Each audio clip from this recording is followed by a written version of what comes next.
Cause a PC woman know how to body line. Although the Trinidadian so thick, this Lucian woman real terrific. Don't say I go stick with Vincent woman over another woman.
Okay, so some more results coming in, this time from West Kingstown, I1.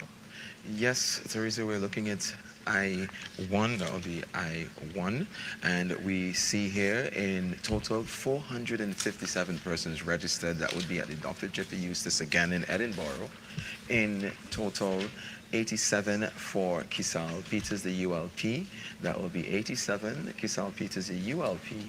And we are looking at the NDP, 161. That's the NDP, 161, Daniel Cummins. And in total, cast would be 251, 251 rejects. Well, will be 3. That will be 251 cast, reject 3, and in total registered there would be 457, ULP 87, and the NDP would be 161 total. Looking at the graph, we would see here 497 for the NDP, while the ULP 277. In total rejected would be 8. In total rejects would be 8.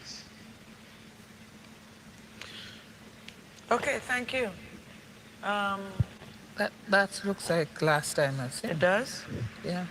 Have we gotten any results from North Leeward? No? Not as yet.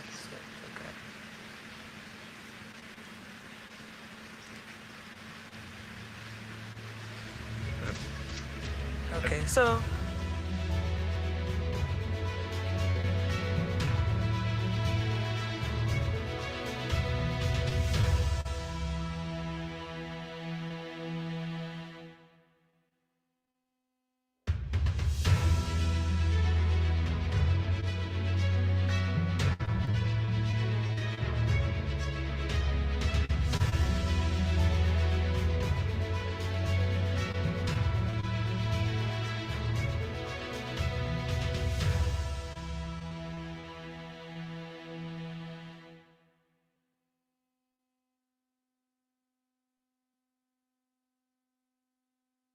Hop on American Airlines from the US to St. Vincent and the Grenadines, easy breezy and unforgettable. Let the adventure begin.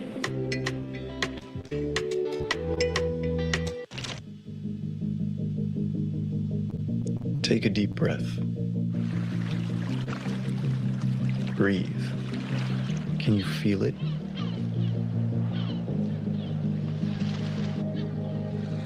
The air in your lungs. The essence and spirit of life in the air.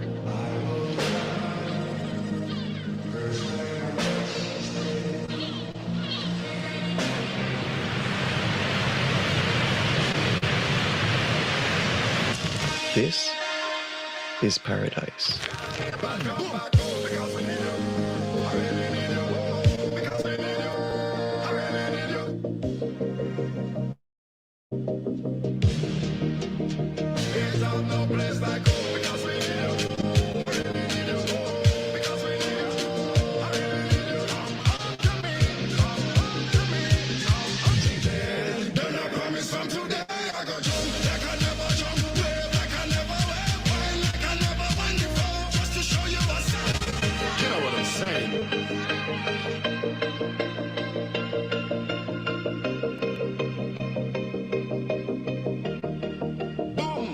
Cause I will never let you down again.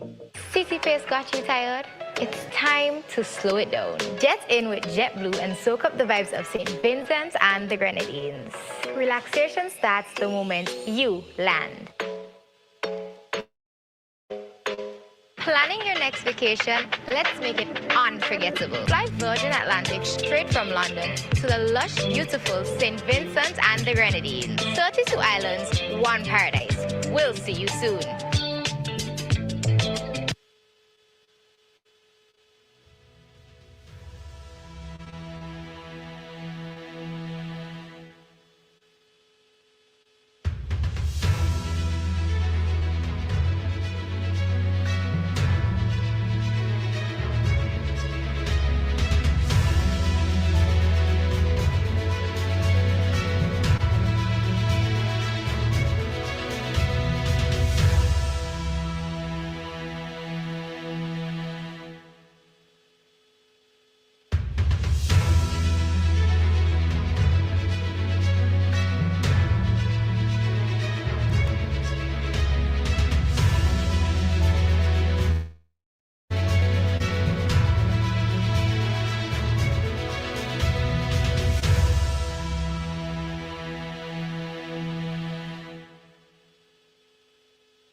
Welcome back. This is Decision 2025, and we are bringing live coverage of the election results here in St. Vincent and the Grenadines.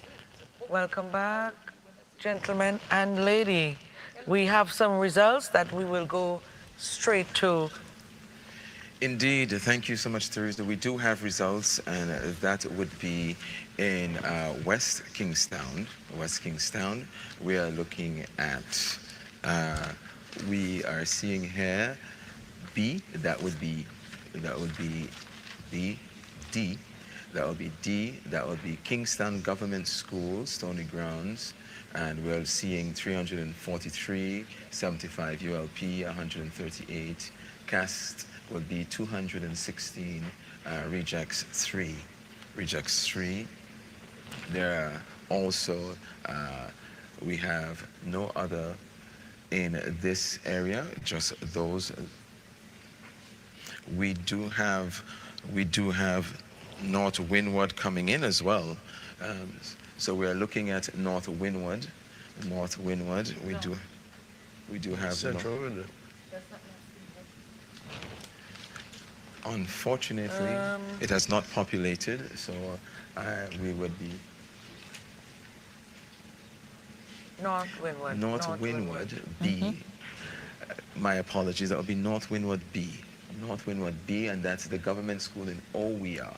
That would be North Windward B for Siobhan John and Grace Walters. We're looking at last names A to K, and we're seeing 404 registered.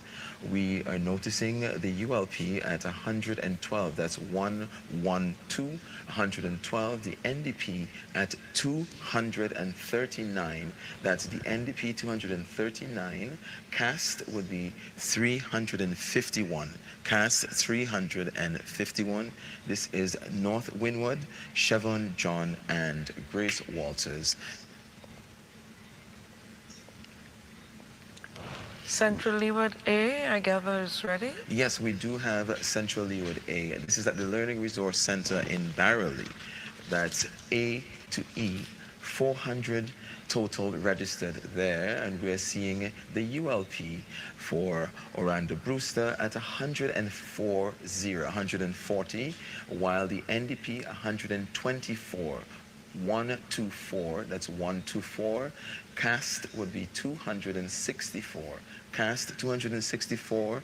The location A, Learning Resource Center in Barrowley. This is Orlando Brewster, Conroy Huggins, in total 264. That's 264 on our graph. We would see the NDP at 454, while the ULP at 483. We have no rejects there.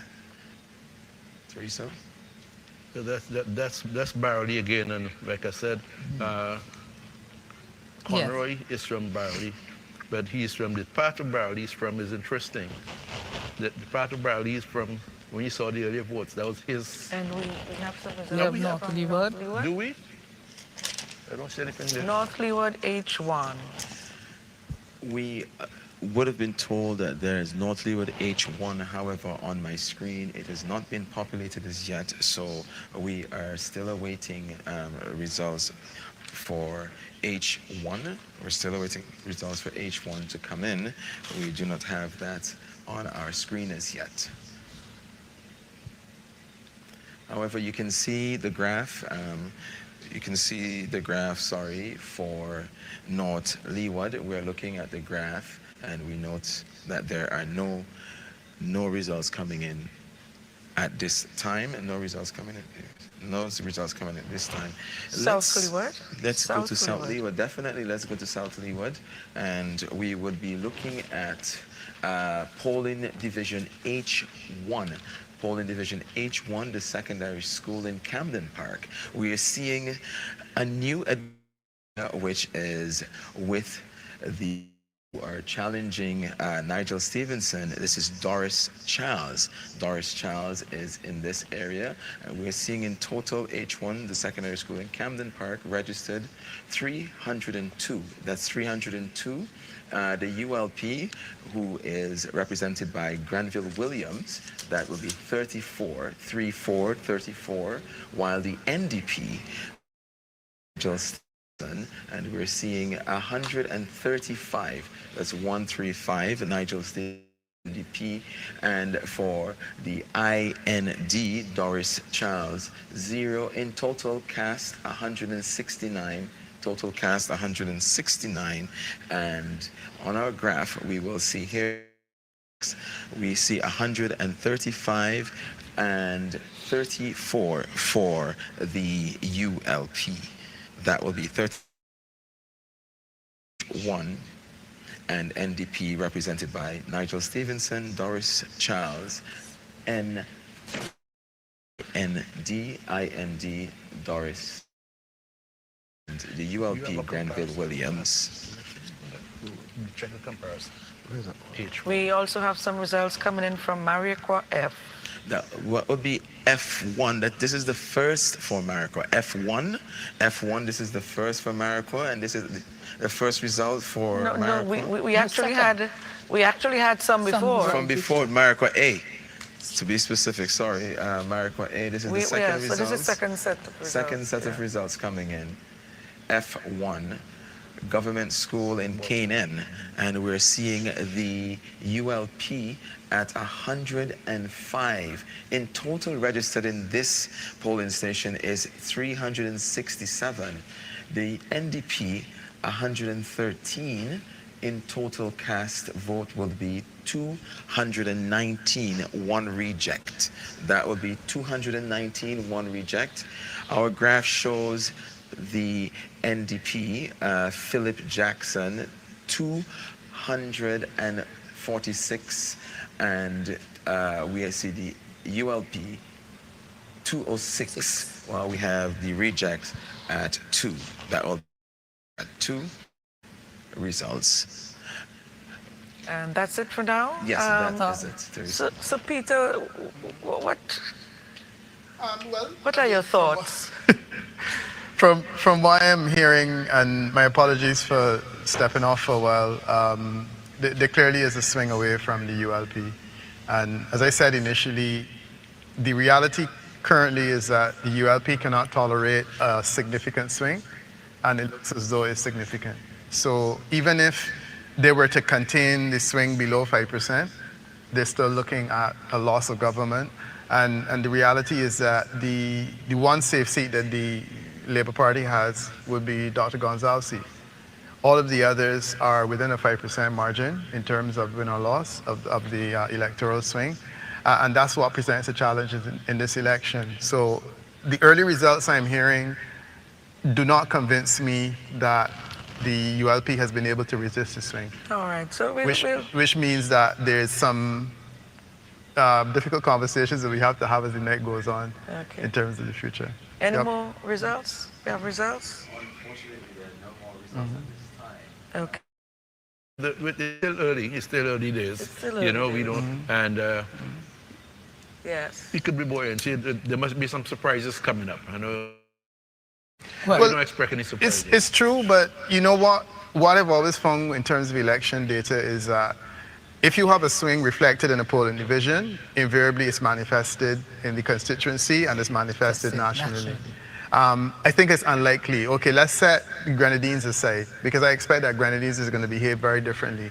But certainly on the mainland, the kind of shifts that you're seeing, even if small, are going to make a difference in terms of this outcome, because this is a peculiar situation in that the ULP government is very, very precariously perched on the basis of several marginal seats, which, as I said, you can't tolerate. One of the things I wanted to say earlier, and I've said this publicly before, the ULP life cycle has been interesting for me as an analyst because it has been a prolonged period of decline, but controlled decline. Yeah, we'll talk about that when we come back after these results. We'll continue that conversation. Okay. Northern Grenadines? Yes, we do have some new results, and this will be at the Victor Practical House at P1. That'll be P1, the last name M to Z, and we're seeing 409 persons registered here. The ULP, represented by Carlos Williams, 28. That's the ULP, represented by Carlos Williams, 28. And the NDP, Robin Friday, 173. That's 173. Cast vote would be 201. Cast would be 201. And on our graph, we see the NDP at 878, while the ULP at 119. That's 119. And we also see 3 rejects. That's 3 rejects for the area. Okay, thank you. So that's Northern Grenadines. Results from at least 6 or so polling stations left. 1, 2, 3, 1, 4, 2, 5, 3, 6. 6, yeah. Well, Dr. Friday just continues to accumulate. Yeah. As you expect, like he's racing against himself. Yes, Let me see how high I can jump now. That kind of thing, Yes. And as a leader, that is You expected. expect that. Yeah. You expect that. Okay, so he's way ahead at 878 to 119 so far. Yes. In the Northern And Grenadines. these results are, as you said, much better over the period of time. And for Williams, did he improve Yeah. at all? I don't expect so. I was in Beckwith last weekend, and there was a on the Friday evening, Saturday evening, there was a big jump up, and I said, "What's Dr. Friday having a motorcade for?" But Doesn't need it. but they don't need it. But the people there needed it. The people there, they've been seeing what's happening on St. Vincent. I hate to say mainland. They've been seeing what's happening on St. Vincent, and they want part of the action too. So they had a big jump up, and the spirit is just all over Beckwith. We know it's a stronghold, but when you're looking at your leader becoming prime minister for the first time, all dog and cat going to vote. I mean, just careful with that comment. Yes. All dog and cat, I mean. Everyone's Everyone going to votes, turn out. Sorry, Granny. The turnout is going to be much bigger than it was before. Yeah. Yes. So I have a question.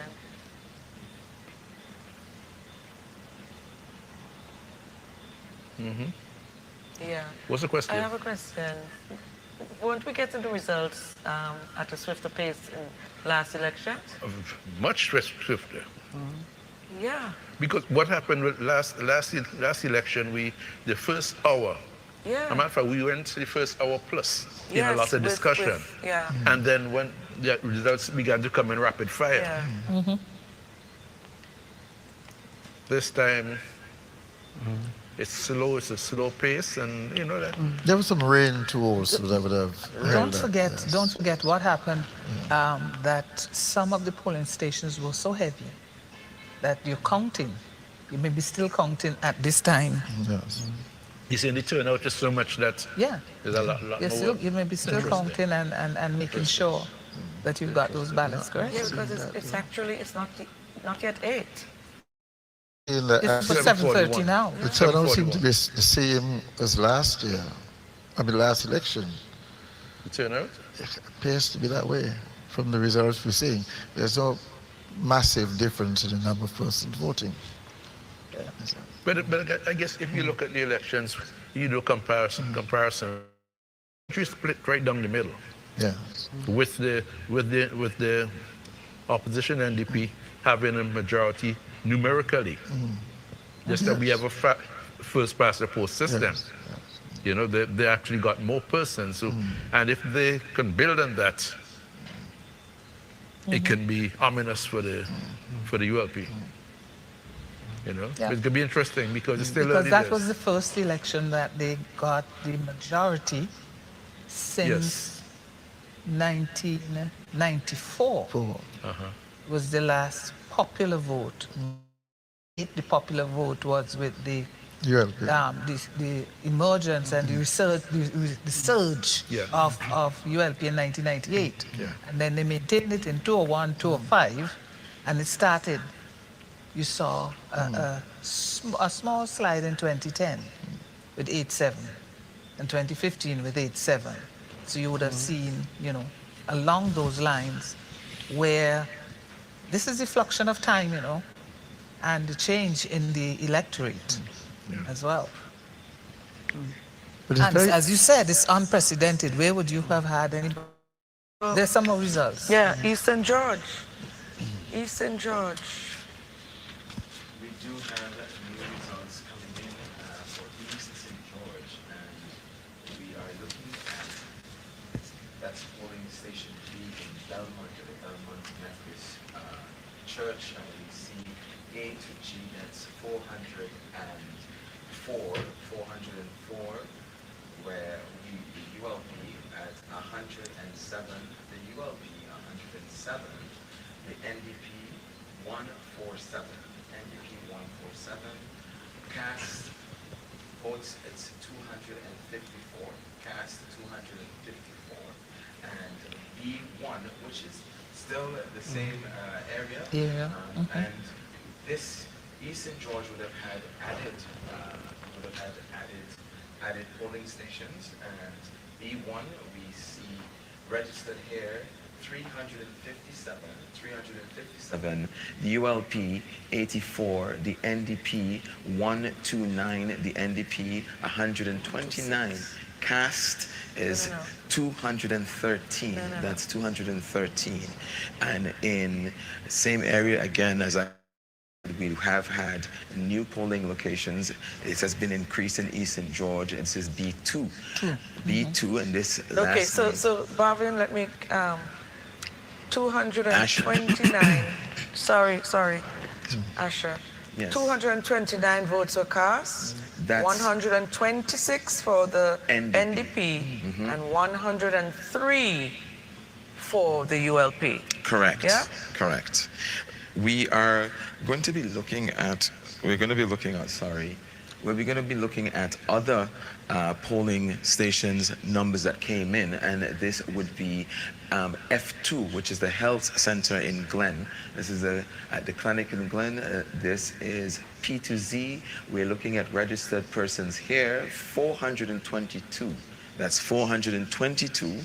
We would note 109 for the ULP, 109 for the ULP, and NDP represented by Laverne Gibson Velux. We see 157, 157 in total cast, 266.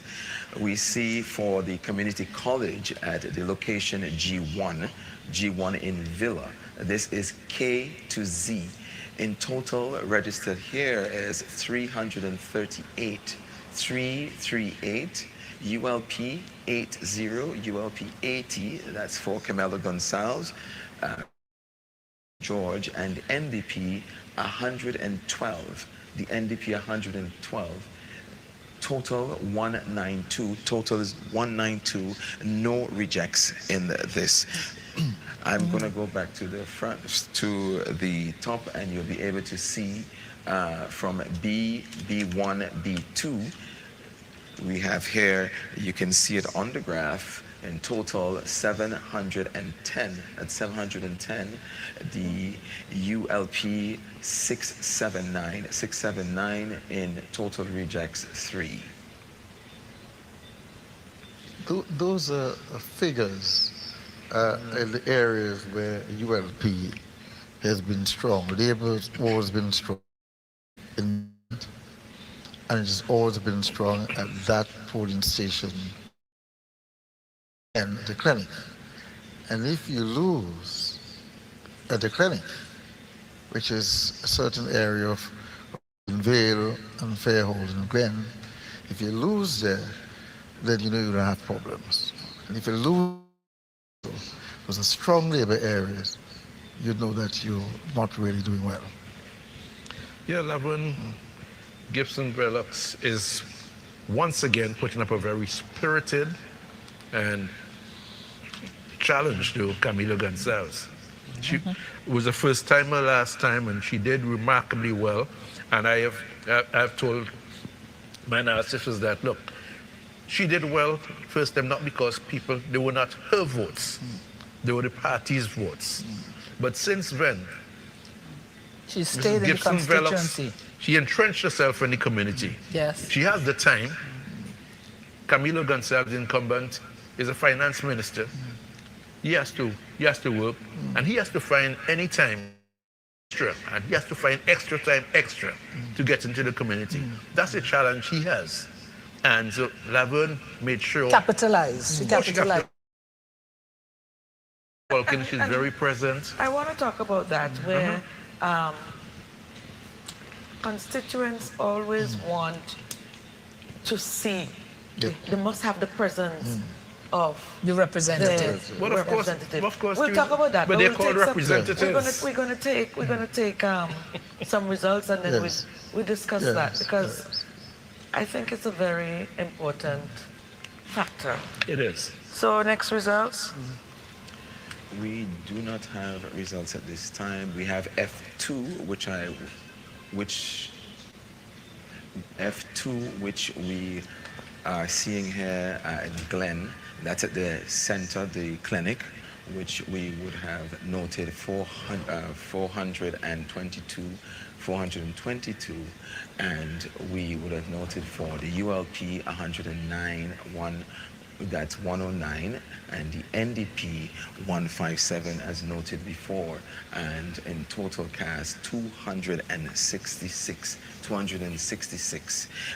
We would have also noted prior G1, the community college in Villa, we would have noted it had 338 persons registered there. That's 338 persons registered there. The ULP 8080, the NDP 112, and as stated before, it's cast 192. That's 192. On the graph, we would see we're looking at 710 for the Eastern George the NDP Laverne Gibson Velux. That's 710 Laverne Gibson Velux representing NDP, and the ULP 679 rejects 3.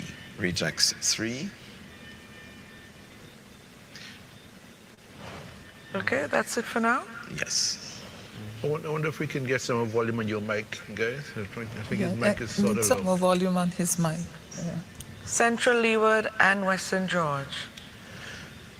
Central Leeward, we are in Central Leeward now, and we are looking at the new area for Central Leeward, and we are seeing in the Pentecostal Church Hall, that's it down at Curtains, and we're seeing here for the ULP, we're noting 111, that's 111, and the NDP represented by Conroy Huggins, and we're noting 140.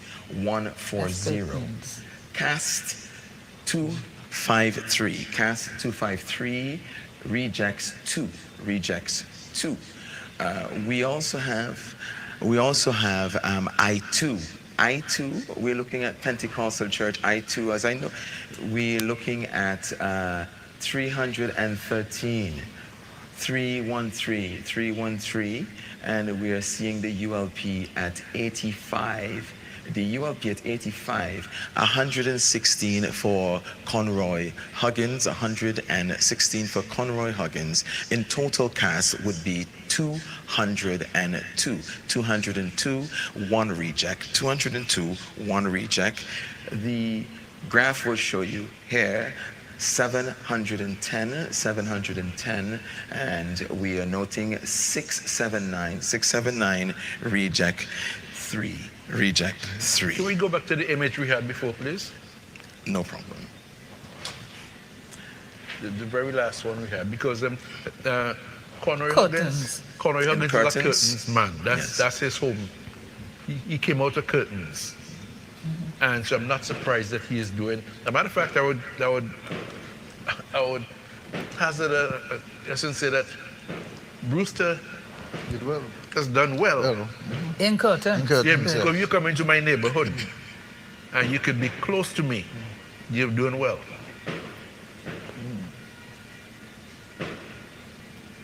Is that celebratory? Oh, that sounds like pop. Western yes, George. Celebratory fireworks? Western George. We have West St. George. West St. George. We have West St. George F. We have West St. George F. Currently looking at Curtis King, West St. George, and Kashaka Cupid. We also have a new person, which is Kenna Kittels. We are seeing total 555. Total 139. 139 for the ULP, Curtis King, NDP 207, and for IND 4, cast 350, that's cast 350, no rejects here. That's at the polling station F at the Evangelical Church in Dorset, Dorsetshire Hill. Wish you can get a comparison from the last election there. We do have results for West Kingstown E as well. We have West Kingstown E.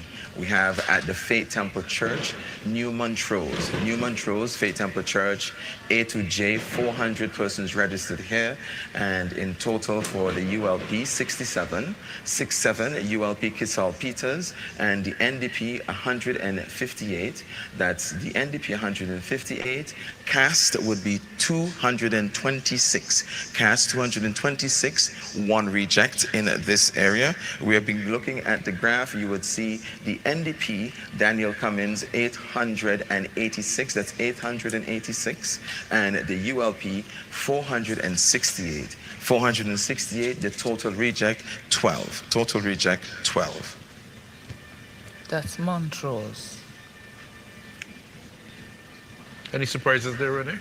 We do have new results as well for Mariquah D. We have new results. Mountain View Academy, Mountain View Adventist is a Seventh-day Adventist Academy in Richton Park, and we see registered here 318. That's 318 for the ULP 88. The ULP 88, while the NDP at 102. That's 102. The NDP in total cast, that would be 191. Total cast 191. We have reject 1. On the graph, we see 348 for the NDP, while the ULP, we are noting 294. And in total reject 3. We do not have any more results at this time, but we're reviewing Mountain View Seventh-day Adventist Academy, Richmond Park, A2J, 318 registered, 88 ULP, NDP 102. Total cast would be 191, one reject in this area. Is it possible that we can get a screen that gives us the national results in the various constituencies thus far, just so that we can get a sense of where we are? Because I think that might be a lot more interesting to viewers. We do have some new results for South Central Wynwood. That will be South Central Wynwood, and this is at the Lomans Wynwood Health Center, the Lomans Wynwood Health Center. This is polling division G. We see here Israel Bruce representing the NDP, while Saboto Caesar, the ULP, and Doris Charles, that would be IND. We have 240 persons. No, that's not correct.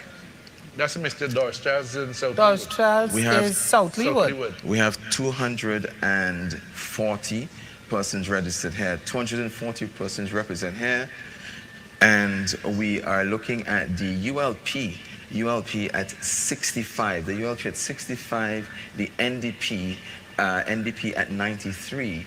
Cast here is 1, that would be 158 we have there. We also have G. We have results in G1, and this is at the Health Center, the Lomans Windward again. This is G1 Health Center, looking at J to Z. J to Z, total registered here, 296. 296, the ULP at 59, NDP at 119, 119. Cast would be 178, 178. No rejects in this area. Again, for the South Central Windward, we are seeing here for G and G1, G, 240 persons registered, 65 for the ULP, 93 for the NDP. Cast here is 158, 158 cast. And at G1, we see J to Z, that would be 296, ULP 59, NDP 119. We do have Northern Grenadines coming in, F1. Northern Grenadines coming in, this is at the community center in Paget Farm, and we see here 334 persons registered. 334 persons registered, ULP 28, NDP 188. Cast would be 218. That's what you call a bastion of support. 218 and reject 2.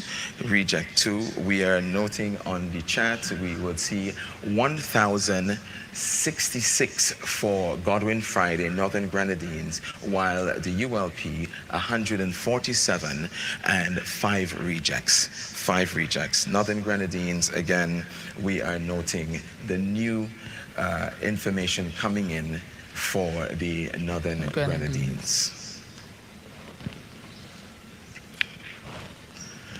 We do have, of course, the results are coming in, and we have the results for East St. George, a community center in Enhams, and we see a total registered at 387. 387, the ULP 93, the ULP 93, and the NDP 131, 131.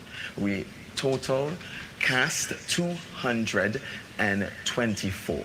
224. That would be the East St. George, Laverne Gibson Velux, and Camilo Gonzalez. All right. If you note, we can look at the chart. You would see on the chart for East St. George, in total, we have 855, and for the ULP, we have 795, total reject 5. This is East St. George. New results totaling for NDP, and we also have in East St. George, the Huffles Ranch. As I noted before, we do have new polling stations in East St. George. Huffles Ranch, we're showing 422 persons here, and the ULP 108, while the NDP 139. In total, we have cast 247, 247, no rejects. No rejects. And C2 at KQ, we would see 391 persons registered. We're looking at the ULP at 84, NDP at 162, total cast 246.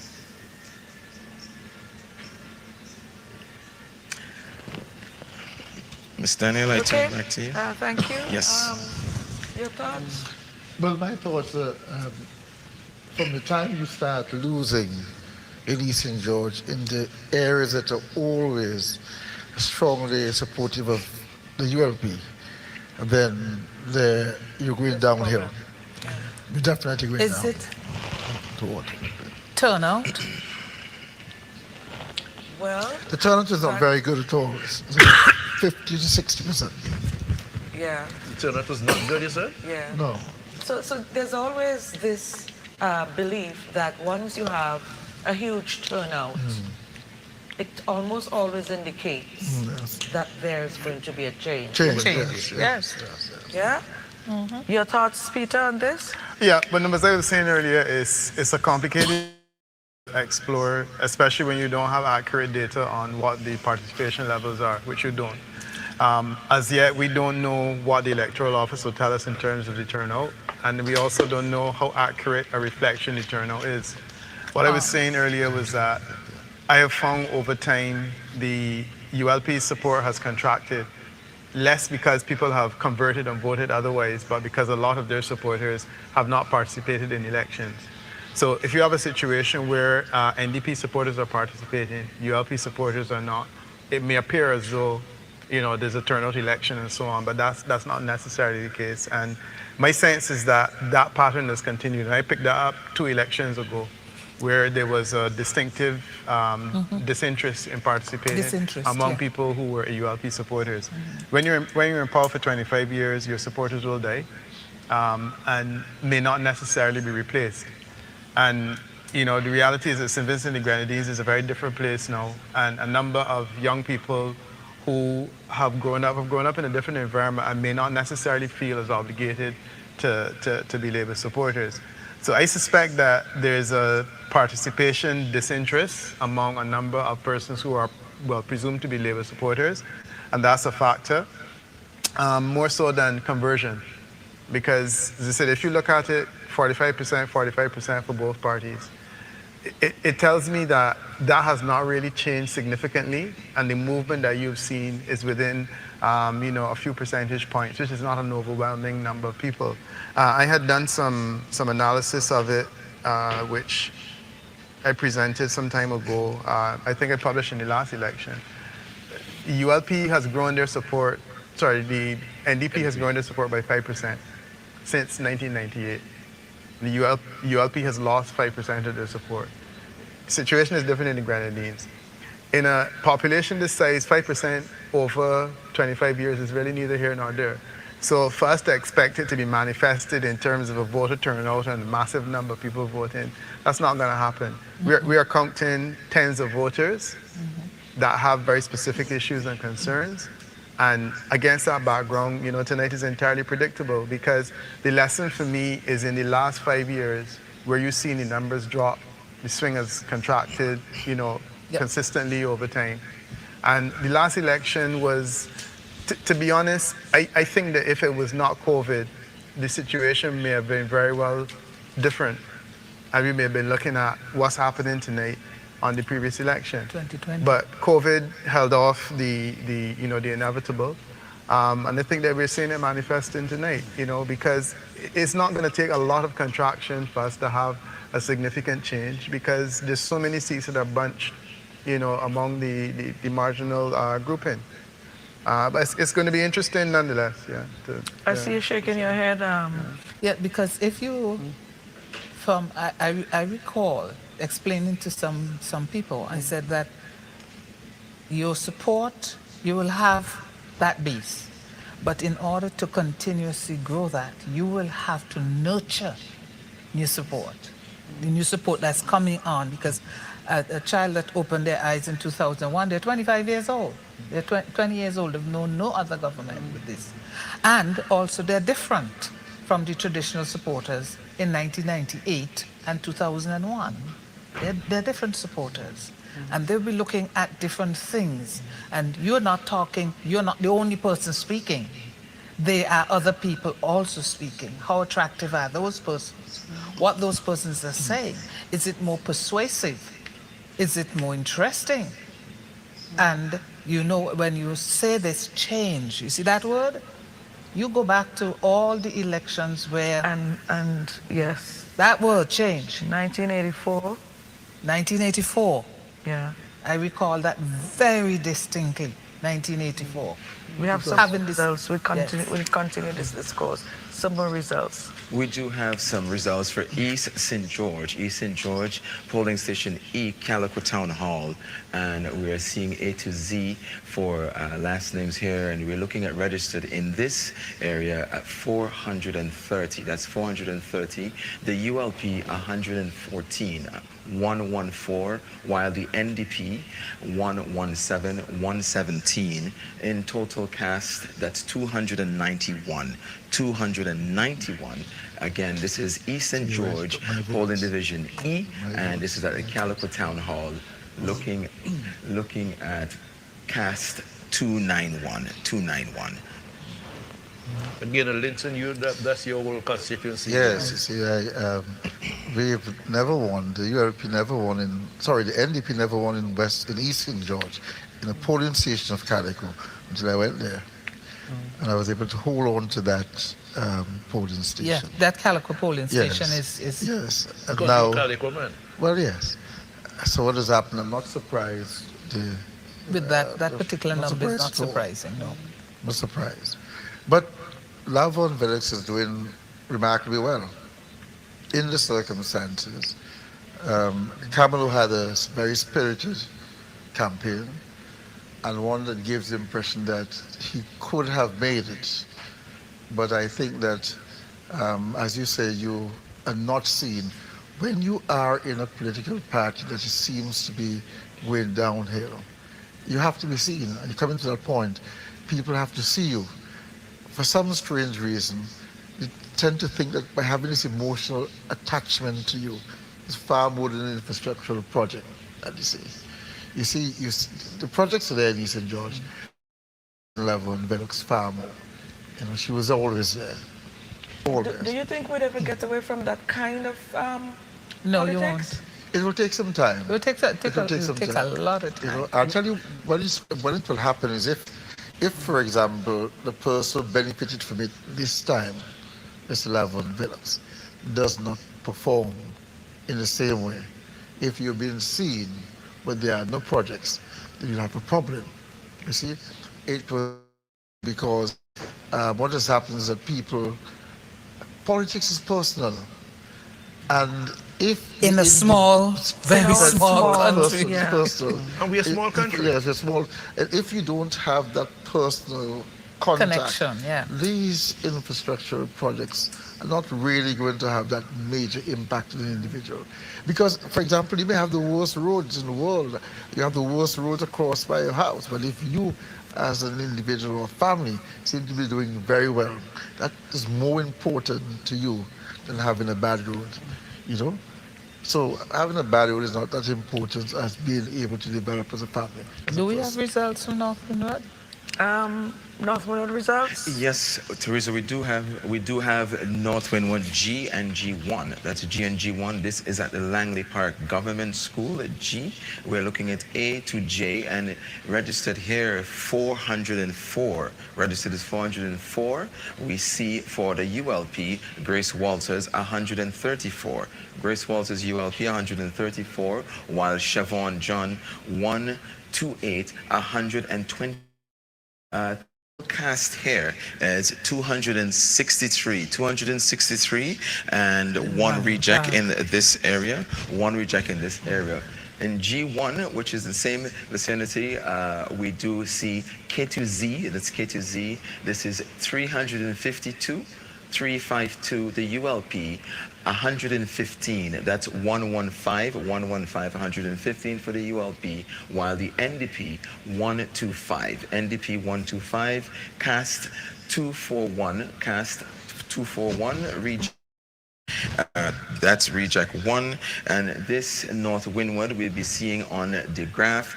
For the NDP, we see 617, that's 617 for the NDP, while the ULP at 477. We see 2 rejects here.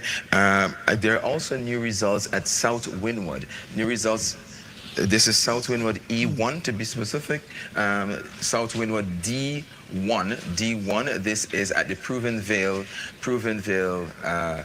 Government School. We're looking at Darren John, South Windward, Darren John, and NDP Andrew John.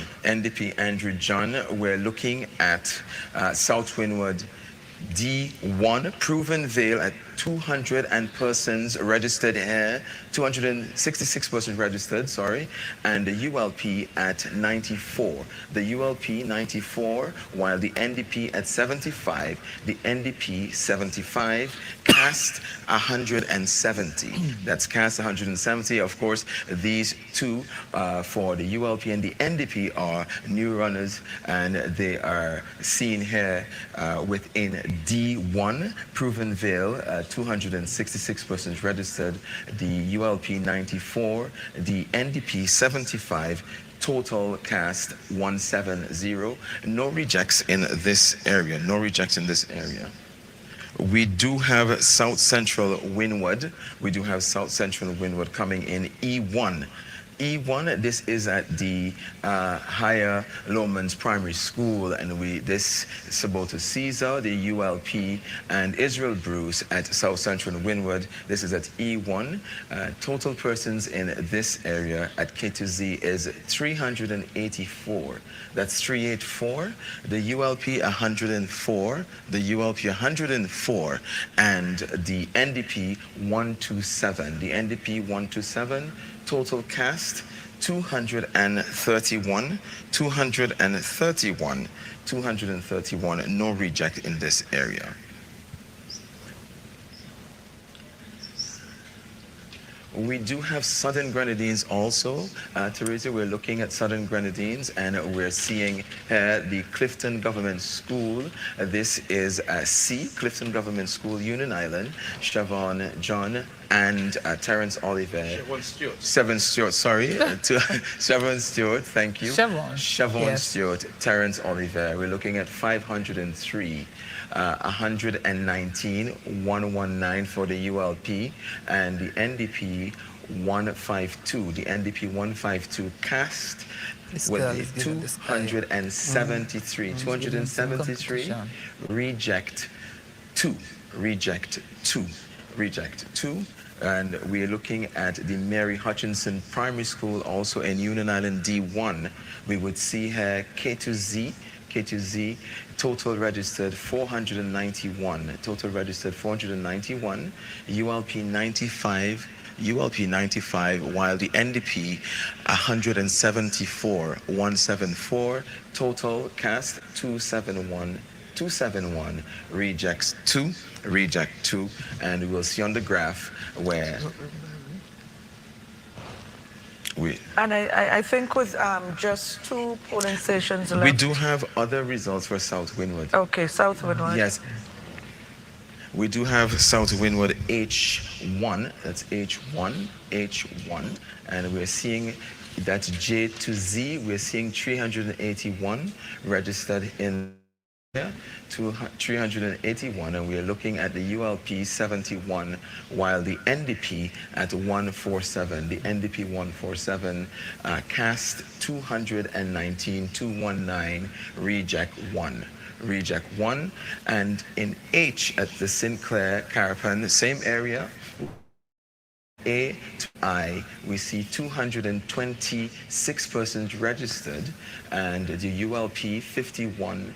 ULP 51, the NDP 102, 102, cast 154, 154, reject, we are noting 1 in this area. We'll be looking at the graph. In total, we see 543 for the NDP, 543 for the NDP, while the ULP at 493. We have 3 rejects on the graph. I have a lot of interest in this particular constituency because this is a young man, first timer. 2 first timers. 2 first time, yeah. 2 Johns. Yeah. Let's see who will be the bad yeah. John. Yeah. Let's see who's going to be the bad John at the end of every night. God, Darren, John is young and he's, you know. And this has been traditionally a Labour seat. Yeah, and I mean, this particular seat, if you lose it, there's a problem. You bruise it. Yeah. Yep. Yep. So, but this. See, as usual, Bible is always a stronghold, and this is reflected then in the results in polling Methodist station Church. B, Bible Methodist school, my old school, as a matter of fact, my primary school. But there are actually two polling stations there. There in that Bible Methodist school. One is in and one not in yet. Yeah. Two are in, and there's one that is yet to come in. So let's see how that goes. You have the NDP in polling station A. And Calder hasn't come yet. NDP Yes. is leading in Bible in Anglican Church. And then, it's very interesting. It's an interesting evening. To lead in Bible is rather... Yes, Yeah. very pretty lead. But I got the impression that Andrew John had been mounting quite a campaign. And as a teacher, they call him Teach, I think?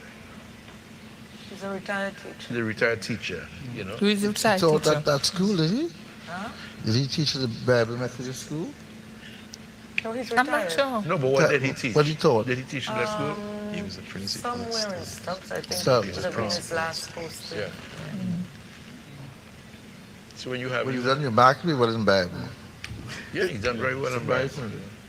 Is it possible that we could get some kind of a national Interesting. perspective on all of the results that all the we've seen so results, far? yes. Because, Graphics, can we yeah, pull that this up? is, I find this a bit tedious for a lot of people that are listening, that they're just hearing these numbers, but they would like to get a sense of where the national picture is. So, there we go. Okay, so I think they're working on that. We're working on that? Yes.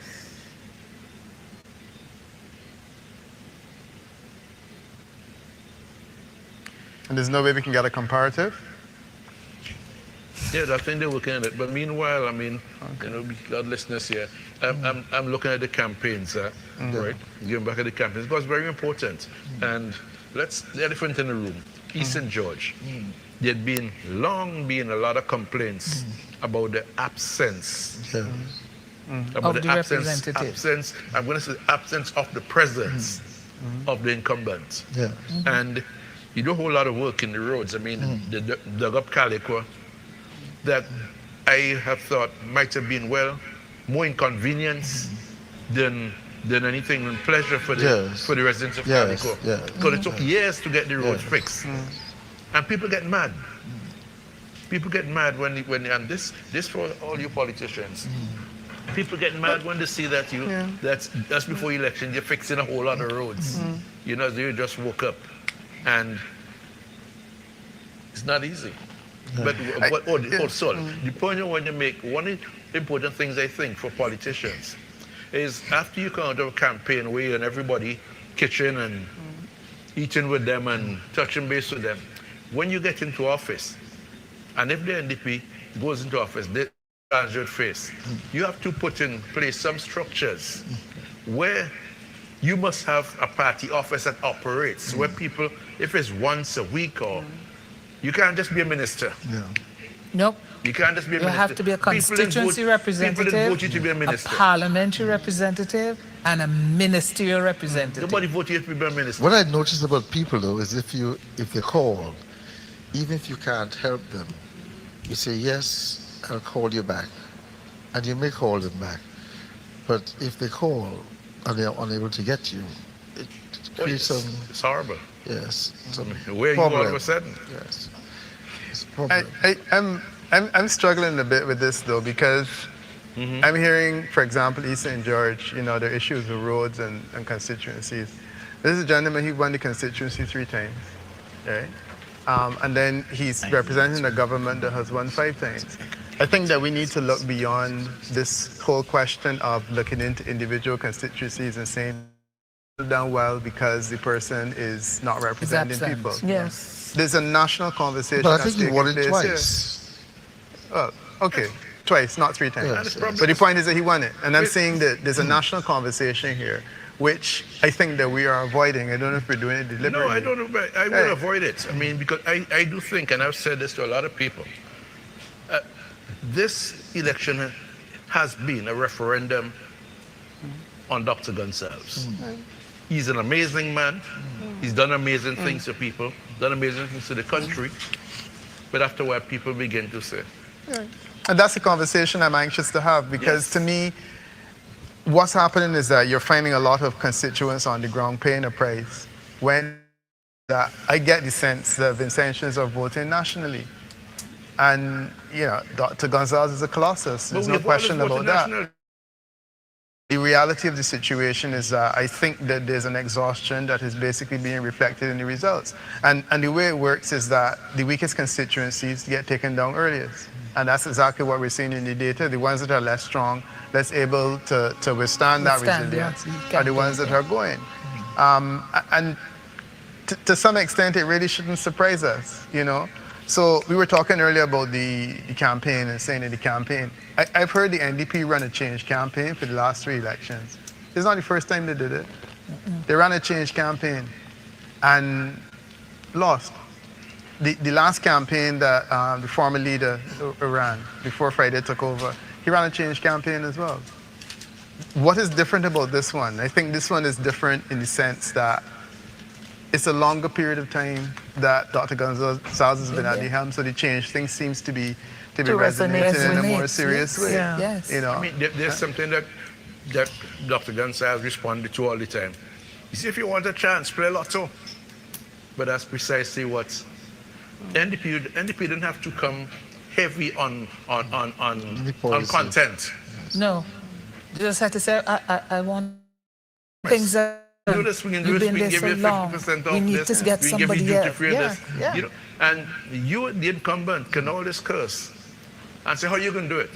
But the ordinary man ain't going that deep. No. You know, in this whole election campaign, I have heard very, very little about Dr. Friday and the comparison in terms of his ability and his skills. And I haven't heard a lot about that. I haven't heard a lot about the plans and the programs. I've heard about China, from Taiwan to China, and I've heard about the CBI. But these are 2 issues which were being flogged by the ULP. But by and large, you know, essentially, and Dr. Gonzalez said it himself, the ULP is running against itself, and ultimately it did, and it has beaten itself. And that I find is fascinating, because my thing is, if you're able to see that a certain way off, should you not be able to do something to ensure that it doesn't materialize? And as a matter of fact, as you said, the whole issue with China, the NDP has skillfully avoided speaking about it. They have not made any pronouncement and on they've going avoided China going into Taiwan. any further depths with CBI. Yeah, they've left that alone and like you said, concentrated Dr. on... Gonzalez is the one who was pushing that all the time with people. Yeah, but they concentrated on change. Yeah, they just promise all kind of things, you know, make a lot of promises. The manifesto is very easy to read, very, very skimpy on content. But when you got people jumping up every day in a carnival, who cares about content? Who cares about really reading a manifesto? And that is sad. The time for change is a very powerful slogan, especially when you have been in office for 24 years. It's just the same with NDP. They were doing good things, but were there for 17 years, and the time for change actually created some mobilization and the downfall of the NDP. It was always going to be very difficult for the UNP at this stage to be able to convince the young people who are used to something. They're not aware so much of what happened in their past with their parents. They were used to living a certain type of life, and they want to get something better. They think that perhaps if there's a change, things will get better. And so they didn't have to be part of the struggle to be able to create this environment for them. So they don't have much. It's like, for example, the current West Indies cricket team. The previous players understood what it's like to... Here's what I was there. Please, that's your job. The strength, the emotions and so on, the feeling coming out of the Black Power movement and those things in our history. Now these people don't need to think about those things at all anymore. They just want to build. Very interesting discourse. Let's get some results from West St. George, and we'll come back to that. Yes, West St. George, we're looking at the government school in Belmont. We're seeing from A to Z, we're seeing 522 persons registered in this area. We are looking at the ULP, 129. That's the ULP, Curtis King, 129, while the NDP, 169. The NDP, 169, Kashaka Cupid.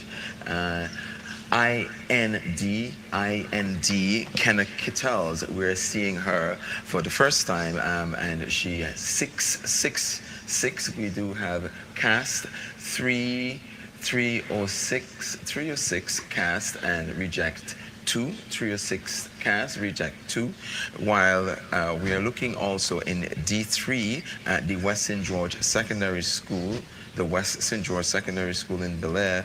We're seeing 342 persons, surnames Q to Z, and we're seeing the ULP at 48. That's the ULP at 48, while the NDP 1 for the NDP 154, and IND, that's Kenna Kittels, that IND 2, cast 204, cast 204. At the public works building E, the public work building, that's E, that's polling station E, public works building in Arnesville, registered is 472, registered 472. That's the ULP at 119, the ULP at 119, 119, NDP 154, 154, and the IND 2. IND 2 in total cast 275. That would be location E, public work building in Arnesville, cast 275. No rejects here. The independent candidates actually got some votes. This is not, I don't know. Our electorate don't pay much attention to independent candidates. You have to have been a James F. Mitchell. She's in my constituency. First time I'm seeing her. It's first time I'm seeing her. She's in my constituency. I saw her. Yeah. You count how many independents ever won a seat from 1951. Well, leave 51, go to 1966. You were saying before people... 66, 67, you know what happened there. Yeah. Right. People vote for leaders. Exactly. You know, Parties. Yeah. Yeah. 72, 74, you see what happened there. 72, 74. You have had some independents breaking through in Trinidad, in St. Lucia, with the benefit of an accommodation. So there are 2 independents now in St. Lucia with the benefit of accommodation, Fredericks and former Prime Minister Stevenson King. And then he's an independent for all intents and purposes. But I mean, we know, well, he used to be UWP, but he's now independent. In Antigua recently, Michael won as an independent. But I mean, he basically bought the seat, which is something that most candidates can't do. But outside of those, you're right, the independents are very little significant. So unless the independent has an accommodation of some sort with the the personality, yeah, like James Mitchell. Well, James Mitchell was a peculiar case. James Mitchell was in the Grenadines. Yeah. When you're in a place as small as the Grenadines, you can't be an independent because ultimately you have a direct relationship with everyone. So he would have been able to pull that off in those days, and he was lucky that he won it at a time when he could negotiate for leadership. And he had his declaration of independence. The Grenadines Declaration, which he never withdrew. He always had, until he died, he still had it on the table. So there was always a possibility of the Grenadines withdrawing from St. Vincent. So James stuck to that. But Peter, you were saying something, you got some new results here? Yes, we do have some new results. We do have some new results, and those results are coming in West St. George. West St. George, we're looking here. We would at H1, this is at the Braxa building in Arnesville. H1, this is last name G to M, 423, ULP 102, ULP 10. and the NDP 136, the NDP 136 represented by Kashaka Cupid, and IND1 cast 240. That's cast 240.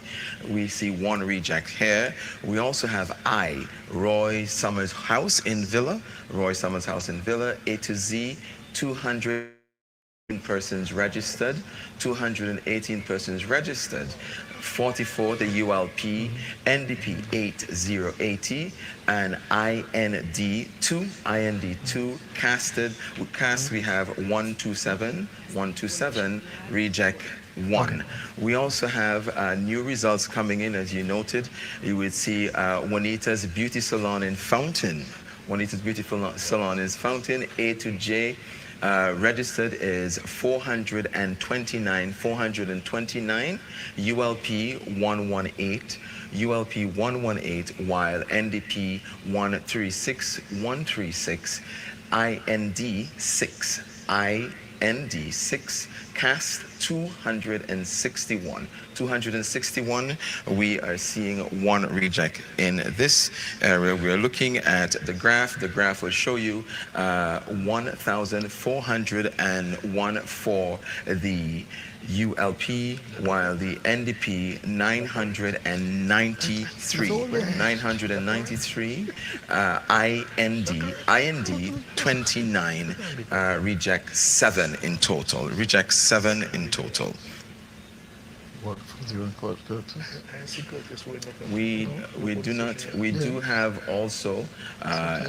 We do have also results coming in for C.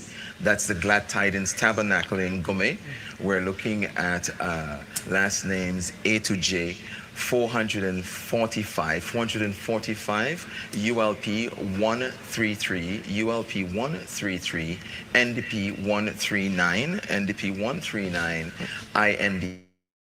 IND2 cast 275, reject 1. C1, which is in the same area of the location for polling this C1. This is just not too far from the tabernacle. This is at the Elite Gibson's residence. That's Elite Gibson, and that's Etty Gibson resident in Daphne. That's 311 persons registered here. 311 persons registered. We're seeing 87 for the ULP, 87 for the ULP, while the NDP at 102, the NDP, IND2, 193 cast and 2 reject. 193 cast, 2 reject. We are awaiting other results, and when they do come in, we'll be able to give more of that. Okay, thank you. So, Ms. Rose, that's correct. We have the correct total here. Look at that and see if that is correct, because I have. Oh, if the figures were called for wrong, I don't know. We have results coming in for South Central Windward. Okay, we do have Central Windward also. South Central Windward. We do have results South Central Windward, and we are seeing at the health center. That's 240. We are noting 240, 65, 93 NDP, cast 158, and this is South Central Windward. We also see in South Central Windward, location C, the new grounds, 531, ULP 167, NDP 141, cast 309, reject. We have one. We are looking through, and we would see at the primary school in Greggs, H2. Surnames N to Z, total registered 400, ULP 81, NDP 209,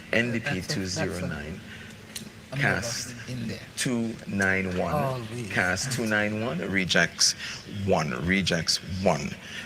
Looking at the graph, we will see NDP at 689, while the ULP 476, total rejects 2. Total rejects 2. That's all the results for now until they do come in again. Okay, thank you. And the beat goes on. The beat goes on, and let me just speak to the folks in the diaspora, especially those in the U.S. who are celebrating Thanksgiving today. And there's some person there who would have a lot to be thankful for. Some others who wouldn't be able to digest the turkey. But that is life. That is life, isn't it? It is. And Teresa, you're missing the turkey this year. You're a turkey. Person. Did you notice that during the campaign, both parties were getting a remarkable turnout? There were very large turnouts at their rallies. Even at their meetings, in the events, very well attended by the supporters. And as you said earlier on, it only shows a split down the middle. We are in St. Vincent with our politics. But another thing is that being there for 24 years is not easy. It's not easy. But you know, I still think that the ULP, notwithstanding that, seems to have been putting in a good showing. Because unlike 84 and 2001, when there was a wave of movement away from Labour to NDP and from NDP to ULP, we're not seeing that now. We're seeing some 40 more, 20 more, but the performances are the differences are not that great. So you don't have this tsunami against the ULP. I'm not surprised. I'm not surprised. I mean, the ULP didn't come and they've been there. They've done some remarkable things. But like I said, people after a while say too long under that. You know, it's time for change, right? And I can give it, after people have gotten accustomed to a certain level of, way of life. Like, it's no big deal to tell students nowadays they're going to university. Because it's when I went to university, it was a few of us. Yeah. It's a given. Nowadays, you have 3,000 scholarships. Yeah. You know, so like, you're going from university, even if you go into secondary school, you finish secondary school, then you're going to end up in a university. So, in fact, the Dr. Gonzalez reminds them all the time that, you know, you're going to university. So what? We are due this, you know. But you talk about the campaigns. Look, if I used to still hang out in the streets, and you give me some top artists from St. Vincent, for example, international artists from St. Vincent and around the region, performing free, who's stopping me? With transport put in? I mean, you can't get a better deal than that anyway. So if parties are gonna fool themselves that you rent a crowd, you can't go by crowds anymore. No, you'll be fooling yourself. But even the village. I remember that with Barris Hammond. Yes. And I said, you could get Barris Hammond, come here, you go to a Barris Hammond concert. Yeah. And what's his name there? Third World, when they opened the Bridget Ravaker. There's an expectation when the elections come around. You're going to get big artists and you go. And people go for it. People are looking for the big artists. No, but even the village meetings, we speak about the rallies, but at the village meetings, I was impressed with the turnout, both sides, both ULP and NDP, the number of persons who turned out at the village meetings. I assess the performance of a candidate not by virtue of the turnout at the rallies, but by the turnout at the individual meetings. But, and I've seen that there's been an improvement in that. Vincent, I'd argue, are the individual meetings really for just persons from the community? No, what I'm saying is that you may find... So it's not a true reflection of what is happening? No, because people follow, they're followers as well. For the most part, you find the people from the area, and the people from the areas have been coming out. Of course. I've seen it. People from the respective areas, whether it was an NDP meeting or ULP meeting, that's what I saw in the campaigns. And I was very impressed by that because I thought people wanted to hear the views of the party that they wish to support. So I'm not surprised that they're voting in the way that they're voting, even though their differences are not that great. I differ from you in terms of people going to meetings to hear the views, you know. The people are going to hear the views of the politicians. Get them from reading, get them from interacting with them in the radio programs. Not only that, there's a difference these days. Even the village meetings, as you say, people in the village, but you're streaming it. Yes. Yeah. Oh, yeah. And you I don't need followed to the go entire anywhere. campaign from home. Yeah. You can Because stay I at have a home and see problem it. driving at night. I followed the entire campaign from home. And if I was reporting for a newspaper, I could have done it effectively from the comforts of my couch. You're right. So what else you got for us on the board? Nothing? Let's go to North Leeward. North Leeward. Do have results for North Leeward. Absolutely. We do have. Things are in though. Yes, we Yes. do Yes, have. they're We all- do they're have in. here. We do have at A Learning Resource Center. This is at the Golden Grove. This is the Learning Resource Center. We do have A to Z 352 persons registered. ULP 87. The ULP 87. That's for Carlos James, and NDP 175. 175 for Kishore Shallow. Dr. Kishore Shallow. Cast would be 263. One reject in this area. We're looking at the B1 Government School in Fitzhughes. This is at K to Z last names, and 453 persons registered. We have 89 for the ULP, 89 for the ULP, 227 for the NDP. Cast would be 320, that's 320. Rejects 4. And for C, Methodist Church at Chateaubriand, we would see here 417 registered, 417 registered. ULP 131, ULP 131. NDP 156, cast 289, rejects 2. That's 289 cast, rejects 2. We are going down at D, and this is in the same similar area in Chateaubriand at the Methodist School, and we see 361 persons. That's surnames A to J, 361, ULP 9090, NDP 158, cast 249. That's 249, looking at rejects at 1. Rejects at 1. D1, similar. D1, similar area. This is at K to Z 291 registered, 85 persons. Or the ULP would have cast 115 NDP, 115 NDP. Total cast 200. Total cast 200. No rejects here. No rejects here. The Petit Bedell side. This is in polling division E. We're looking at 400 persons here, but there's no results has come in for this. However, at E1 at the Technical Institute, at the Petit Bedell Technical Institute, this is at North Leeward, we see 455, 96, while 227 for the NDP, 227 for the NDP, cast 3 to 3. Cast 3 to 3, rejects are none. And the community center in Rosebank, this is F, polling division F, community center in Rosebank. We're looking at A to Z at 567, 258 the ULP, while at 150, 150. In total cast 408. That's 408. And we are going, this is persons who have voted, that's 408, yes. We have polling division H in Rose Hall. This is at the government school. A to R, 464 registered to vote. We see for the ULP 183, and the NDP at 108. That's 108. We have persons cast. Votes here is 292. That's 292. While we have one reject in this area, we seeing H1 in the same vicinity. This is S to Z. This is 354 registered.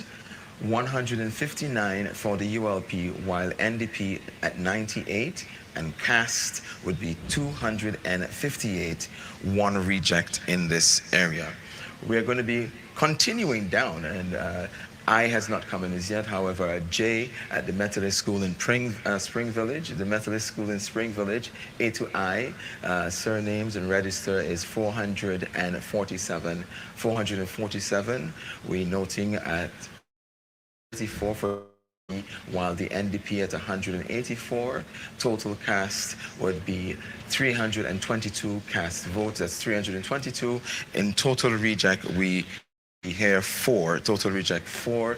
We're looking at the chart for Dr. Kishore Shallow, 1,598. That's 1,598, while the ULP for Carlos James at 1,312. 1,312. Total rejects, that's total rejects 14. Teresa, back to you. Thank you, thank you. Looking at just about 4 or so constituencies, polling stations left in that particular constituency. Certainly looks Kishore Shallow is going to take that home. Yes, that's very obvious. And Any surprise there? No, that's not surprising. I got that impression. Kishore Shallow was very, very confident that he was going to win. And he conducted his campaign in that way. In a discussion with me, he was clear. He said, I am going to win. I have no doubt about that. And I found it strange that he was so confident.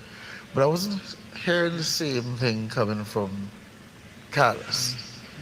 It was as if to say he was there hoping to, trying his best to do what he could, but you saw this confidence being oozed from Dr. Shallow that I'm going to. It's a foregone conclusion. Doctor this campaign as if it was a foregone conclusion. Not that he was trying to win. He was confident that he was going to win. Yeah, his body language always included that. And I thought it was, because it could have been good theater, which is not bad for politics. If you can project the image of confidence that you're going to win. But let's face it, Carlos had a mountain to climb. Carlos had the very unpopular, for instance, Reno project in North Leeward. He's a tourism minister, and the NDP threw it at him all the time.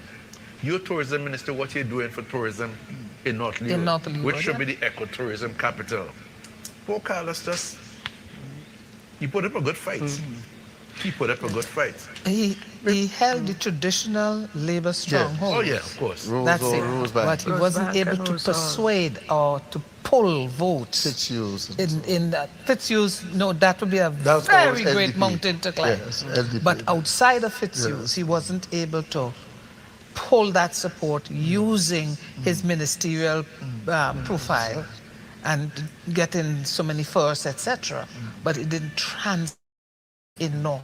Again, but you see, North Leeward is a very strange scene. They don't care about national politics. No.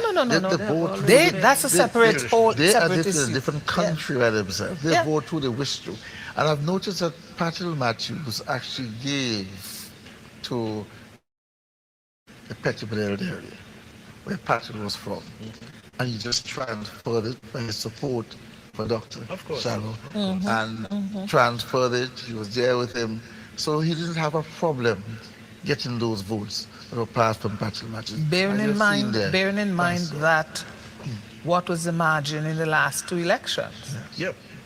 Which is the point that I was waiting to get to, because I think that, what you guys said is important, but I think the most striking thing for me is the mountain that you have to climb is really not that high. It wasn't even coming out of the last election, this was the weakest seat for the ULP. So to me, it's pretty obvious that he's going to win, and he has. And what's interesting is that when I look at his numbers, his personal performance has exceeded what was necessary to win the seat. So he's already at a 5% swing. Yeah. If that type of performance is manifested nationally, I mean, every single seat except Dr. Gonzalez is in jeopardy. And I mean, I'm hearing rumors about, having saved several seats, but clearly, unless the national swing is unevenly distributed, which is entirely possible, this is a very, very disturbing, well, certainly if you support the ULP outcome, there's a definitive movement in that direction, and it's reflected here. But yeah, no, I mean, congratulations to Dr. Swallow, but his seat was the easiest one to win. It's not that he was defending a 300 votes. No. As a matter of fact, Dr. Shallow had a way that he would dismissively refer to Carlos James as 1E. Either 1E or 1Z. One Carlos. No, that one Carlos was a classic from Fitz Bramblin Parliament, where he referred to Carlos James as Juan Carlos, like the Spanish name. But no, the one was the one vote. Yeah. So that's why Shallow and called. he used the Spanish name. Call him 1E. 1E, 1E, and dismissively, I would have no fight with you, you 1E, and he wasn't fighting Carlos. He just built his campaign very confidently, and I think that's what we see in the results. Carlos did well. Do we have more I mean, results? Carlos did surprisingly well to get 1,300 votes. It don't surprise me. He was working. To get 1,300 votes is a miracle in itself. Well, this is a walk through the park. Well, we got This is Northern complete? Grenadines again. This is complete at all the polling stations. We do Yes. have Northern Grenadines Yeah. B. Polling station B, we do have Northern Grenadines coming in, and we're looking at the learning center at Port Elizabeth. This is an A to Z, 600 registered votes here, 604 registered votes here. The ULP at 54. The ULP at That's a 54, huge station. while we have NDP at 265. NDP at 265, cast by 3-1. That's cast. It would be 3-1. Rejects 2. Rejects 2. And we are looking at the full. The Northern Grenadines here. On our graph, we would note 1,853 for the NDP, which is Dr. Godwin Friday. Northern Grenadines, Dr. Godwin Friday, 1,853, while we see Carlos Williams at 294.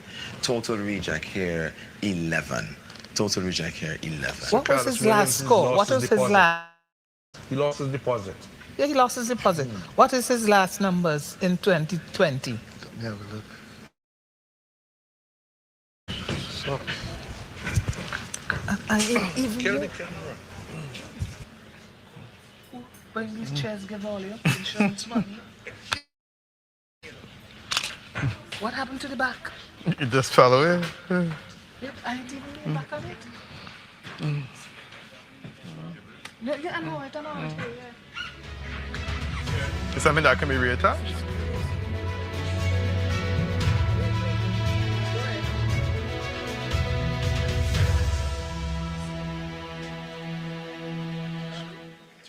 You're lucky this wasn't on swing.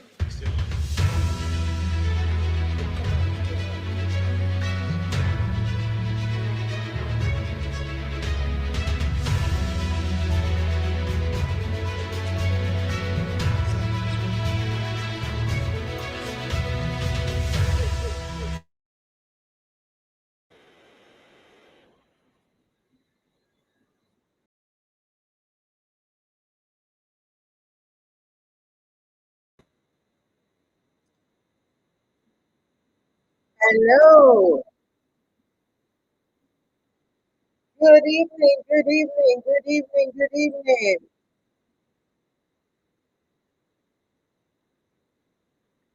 Good evening to everybody. Good evening while they are working that out.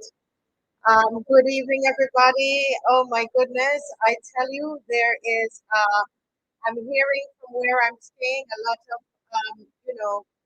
celebrations all over.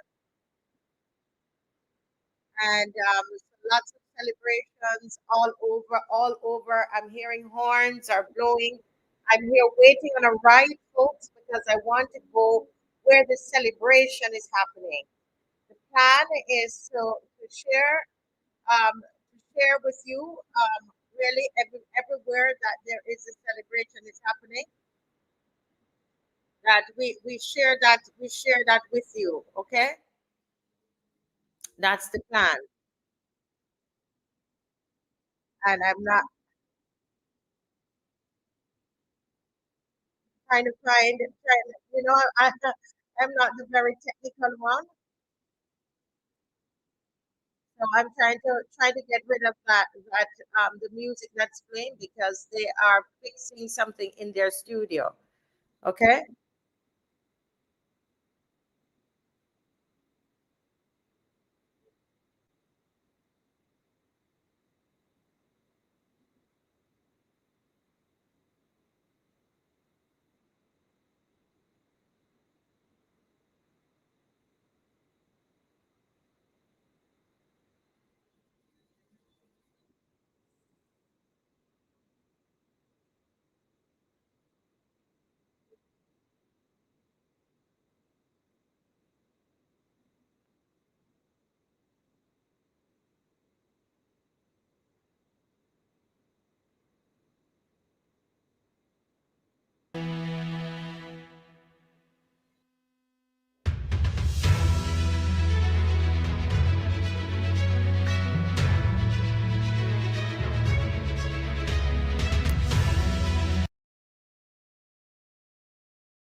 Yeah. So what I'm going to do, folks, I have on my phone right now, one of the NDP supporters. He's also he was my driver, and I'm waiting on him to take me downtown right now.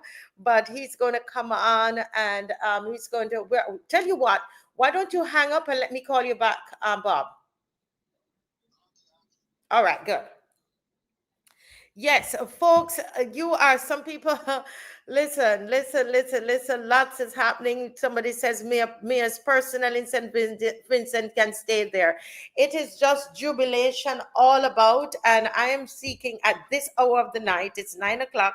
I'm seeking to get out there, folks, to do some reporting for you, so you can see what's happening with the people, right? So, folks, hang in there with me tonight. Yes, yes. You're right, CG. He is now the prime minister. And think about it, it's 25 years. Today, I interviewed people who were actually crying. There were two women who broke down in tears because they said all they just want, they just want a change. They're tired of the victimization. They said they just wanted a change. Yeah. And this is what is needed. This is what is needed. This is what is needed. Yeah. Yes, this is what we are hearing too, Lester. That it's probably 11. This is unofficial though. The unofficial results: NDP 11, ULP 4. And I thought that was, it was very interesting that as I tried to engage with the ULP supporters, they wouldn't speak to me. Yes.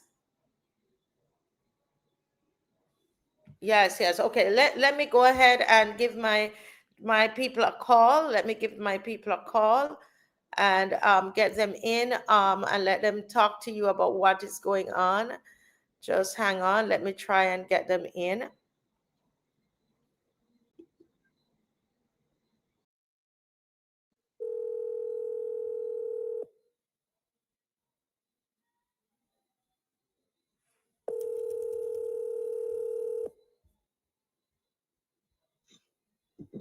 Yeah. Good night again. Good night, Bob. Good night. I know you're excited. I'm excited. All right. My whole family don't leave. Gone down to Stops. And then later on they will come in town. So where are they gone right now? And they're gone by the representative office down there already. So Mr. John, your representative John has won. Yeah. Wow, congratulations. You are yeah. So tell me the emotions, what's going on there, and what time are you guys coming to pick me up? Well, I will come. I'll come in to pick you up soon. Yes. Okay. I remember. I want to catch it all. I want to catch it all. So tell me the mood. Tell me what's going on. Well, I am at home right now, but the representative now called me, tell me, get him down So I feel so nice. Yeah, the representative. So man, you should have come and picked me up so I can be down there. Oh, then no, and then now I get at the office down here. When they know they win. Okay, and then you're going to go to town? Yeah, they will come in town. They will get a motorcade to come to town. Listen, do not forget me. No, I'm not forgetting you. I will call you when I leave in. I just going to hold a shower and come now. All right. Just now. So you're going to the representative office and then pick me up, or how is that going? No, I will pass them there and ask them the situation and them come and pick up when they want. Yes. I think I will get there about after. I think I will get there about 10 o'clock. All right, no problem. So that I can, I need to be able to show my people what is happening, there. So tell me, your neighborhood. I'm hearing a lot of horns in my neighborhood here, where I am, close to where my accommodation. So what's happening in the neighborhood? In my neighborhood is the same horn going all over. My gosh, I tell you, the people are saying, yeah, good job, St. Vincent. But you always knew, you told me from the time you picked me up from the airport that this is what was going to happen. I knew I was going to win. We knew we were going to win. You knew it. Did you cry? Yeah. Did you cry? Oh no, I don't cry. I rejoice. I think we're gonna see some tears. Yeah. You will see some tears from some, but I joyful where they hit. Wow. And I going to shower? Yeah, go to the shower and let me not keep you. All right. Yeah. I go to shower, and my friend them is calling. They're calling you. Okay, so let me let you go. Yeah. Okay. Yeah. Thank you. God bless. Yes, sir. Yeah. Thank you. It's electricity. You can't hear it, but I'm hearing the horns. The horns are coming at me from different directions. I don't know the place well, so obviously I am not going outside. I'll wait until till they come to get me. And if you stay up with me, I'm drinking my coffee and I had 2 hours sleep. I'm not sleeping tonight, right? No sleep for me tonight. I'm going to capture it all. I'm going to be on my phone and go live from my phone in the streets tonight, because I want Barbados to catch this. This is what you don't get in our traditional media in our different countries. We don't have media that joins us all together and we get the pulse and feel the pulse of the people. Today, that is what you saw. You saw how animated those men were, right? So, right, you saw how animated those men were today as they spoke, and you saw those women crying. Those men were sure they were going to win. When I said to them, what if you don't win? And they says, no, all positivity, we are going to win. They said, we don't, the Rasta men, and they were believing. This is like, they had all that faith. They had all that faith. Okay, so I want to capture this. I came here because I felt this is historic. The 25 years cycle is broken, is what's happening. The 25-year cycle is broken. That is what is happening. Broken, broken, smashed and broken. And all that the prime minister did today, he flew into different areas with his helicopters and you know, because he wanted to get to places quick before the polling stations were closed. So he would arrive there with helicopters, etc. And it's being alleged, I did not see with my two eyes, but being alleged that he, you know, we went there to, you know, what they always do, to pay people to vote. That is what is alleged. But even the young guys, they were saying that some of them, one guy said he wanted 5,000 for his vote, but the other guys, they voted without anybody giving them any money because they really wanted a change. They really wanted a change. And there's something profoundly that happened today with some fishermen. And I'm going to invite one of them on the show. And I'm hoping that we will be able to see him down there tonight in town when we go to town. But one thing he said, today we are going to hire and we are going to fire with our pencil. You heard that? He said he understood it. He's been a ULP supporter for years, but they have done badly to the fishermen. They have even brought in Venezuelan boats to sell fish at a lower price. So therefore, they're not able to sell their fish at the price that they normally sell it at, and they're losing money. And the fishermen told me today in no uncertain terms, what they said is this: oh, today we are going to hire and we are going to fire with our pencil. That was so profound, I tell you. And that's what they did. They understood. Some of them would have voted before for Ralph's party, for the ULP, but they saw where the country was going and decided that they were going to switch. And that's what we need people in Barbados to be decisive. Look at the country, look at where it's going, and decide if that's where you want it to go. I know that the prime minister's you know, she would like to have a 25 years like her friend Gonzalez. That's what they want. They're saying Labor, these Labor parties, Skerrit, and Labor Party for St. Lucia, and Labor Party for, you know, St. Vincent, and Labor Party for Barbados, and they've formed this alliance, and for Belize. But listen, tonight, Labor is dead. Labor is dead, y'all. Labor is dead, like dead, right? Labor dead. You understand that? We have to believe that, Barbados, and we have to keep fighting. Let the St. Vincent experience tonight be an encouragement to us, folks. Yeah, let it be an encouragement for us. And, you know, I am so glad and thankful for my husband and everybody who supported me, and the other panelists who supported me, you know, to be here, for us to be able to experience this together, Barbados. Loyal opposition, we're able to experience this win together tonight. And yes, thank you so much. Thank you so much. You know, and there are talks about, you know, people want me to go to St. Lucia, but you know, I as I told Dave, I'm a person of integrity, and if we're not paying for it, I don't want anything from anybody, political party, to get me anywhere. None. I'd rather not go at all. So that's where it stands for me. If it works out another way other than a political party, I will accept, and I will go to St.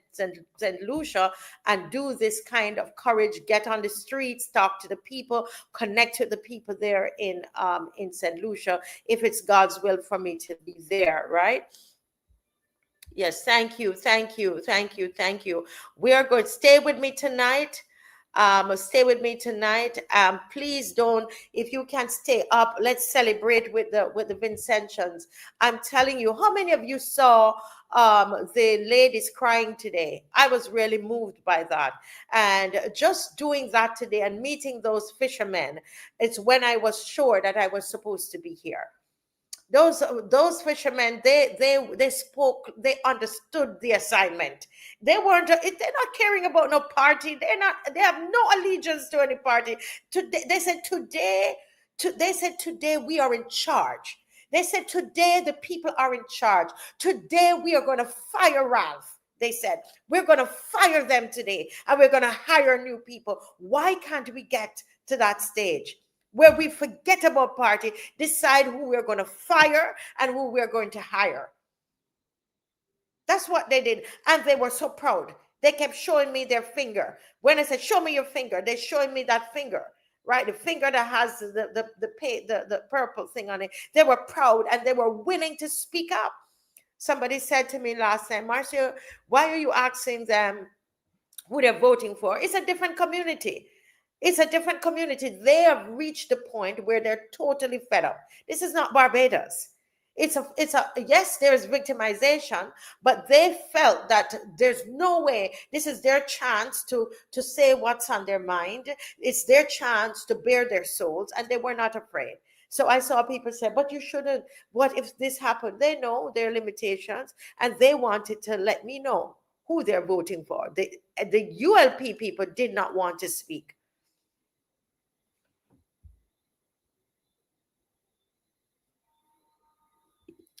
Yes, CG, yes. You watch and you saw and heard their anguish. It was sad. It was sad. Yes. Folks, you see what happens is that when we lose our fear, that fear that we have to say to me, Marcia, don't speak to the people like that on the street. You're putting your fear from Barbados on these people here. Did you see all these people were tracking Ralph with their phones? Would people do that in Barbados to Mia Motley? He went down there allegedly to give money. They're saying, to constituents. That's what the locals are saying. And what those people did, they came out of their beds. It was late. And they said, we were waiting on him because he does this every year, they say. It's what they're reporting. And he came out with his phone. The people came out with their phone and they were surrounding Ralph Gonzalez. They surrounded Ralph Gonzalez and he could not do anything. He was completely surrounded. The people lost their fear. When we lose our fear, they lose their power. The big question to Barbados is, when will we lose our fear? I'm over here and you're projecting your fear on me over here and on the people of St. Vincent. Do you see? It's a sickness. Thank God it's Friday in St. Vincent and they declared it out of their mouth. It comes out of your mouth. You want to see change, you have to make up your mind and you have to go towards it.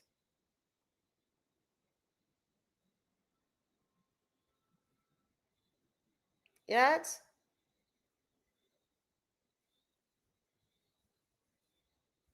Yeah? Adrian saying, I saw the ladies crying and it reminded me of my own mother and our struggles. Wow. It was very moving. It was. It was. I will not forget it, Adrian. That for me and the fishermen, that's the crowning joy of my trip so far. I think I might have some more tonight, but I was moved by those ladies because if you notice, I was talking to the little boy and then I noticed the woman crying beside him, his aunt, and then her mother.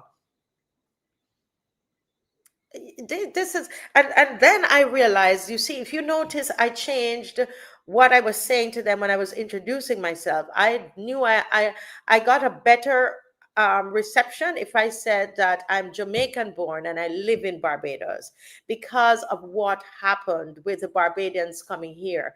I then had to change what I was saying. And I found, especially with those men, I got a better reception. They were connecting to Jimmy Cliff and all of that. And they were more willing to give me, in Jamaica, we say a forward and talk with me. And because we don't understand what people are feeling and experiencing in their countries. And so when they went ahead and sent people there, Adrian, they angered the people in St. Vincent and the Grenadines. They thought that it was unkind. Do you know how those women are going to view Barbadians and Mia Motley? It's the same thing that happened over at in Dominica, in that community. The same kind of thing. And that's what I'm saying is that we have to be very careful what we're doing, because we make it really bad. We make a bad thing for other Barbadians when our leaders act in those kinds of unselfish ways, those kinds of selfish ways where, you know, it's all about their friend and their power. And what, you know what that says to us Barbadians? It is saying to us that our leaders are out of sync with what is happening to our people. They're clearly out of sync. They're clearly out of sync with what is happening to people. Because when you think about it, if this is what's happening on the ground in Barbados, and our leader can pick up people from her office, the Prime Minister's office, to send to help Gonzales, that means these leaders, there's no care for those people, like those two women who are suffering and struggling.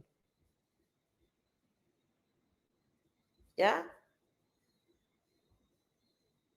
You're very happy for St. Vincent. You could be happy for Barbados as well. It's a made up mind.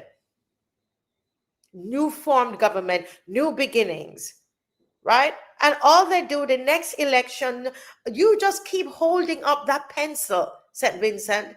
Keep holding up that pencil. And the moment they don't do what you want to do, use your pencil again. This is what Adrian Hines, I have to give Adrian Hines credit for that. That's what Adrian Hines has been pushing on this show when he was on. Hire and fire. Take all the emotions out of it. Take it out. Oh, my grandmother was a BLP and oh, forget it. Forget it. Take it out.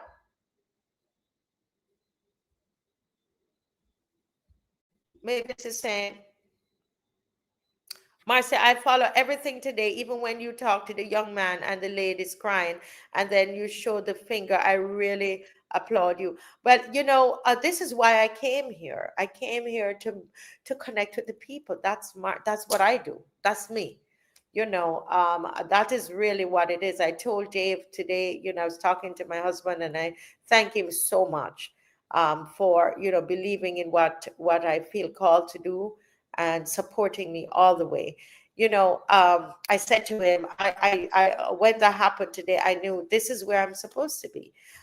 You know, I'm not this, you know, I don't call myself a journalist, and you're up sitting in, you know, whatever. I'm on the streets. I'm all dressed, ready for the streets. You know, I take out some of these beats. I'm gonna take off some of these beads, man.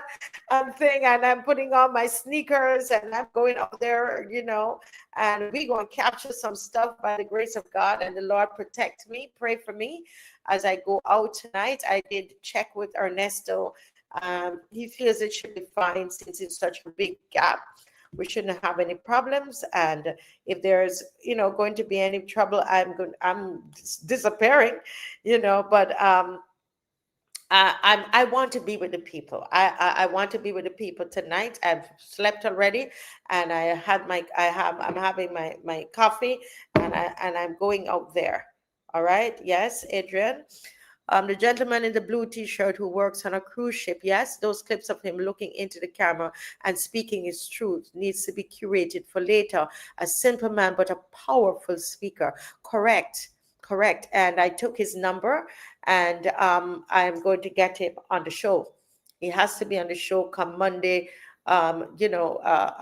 Sunday, Monday. He will be on the show. Unless I'm in St. Vincent, St. Lucia, but he's going to be on the show most definitely, because he's so powerful. I will never forget that he says the pencil. He says the pencil, the pencil. He says, all the executive branch, everybody is disbanded. It's the people now. We are in charge now. He says, we are in charge.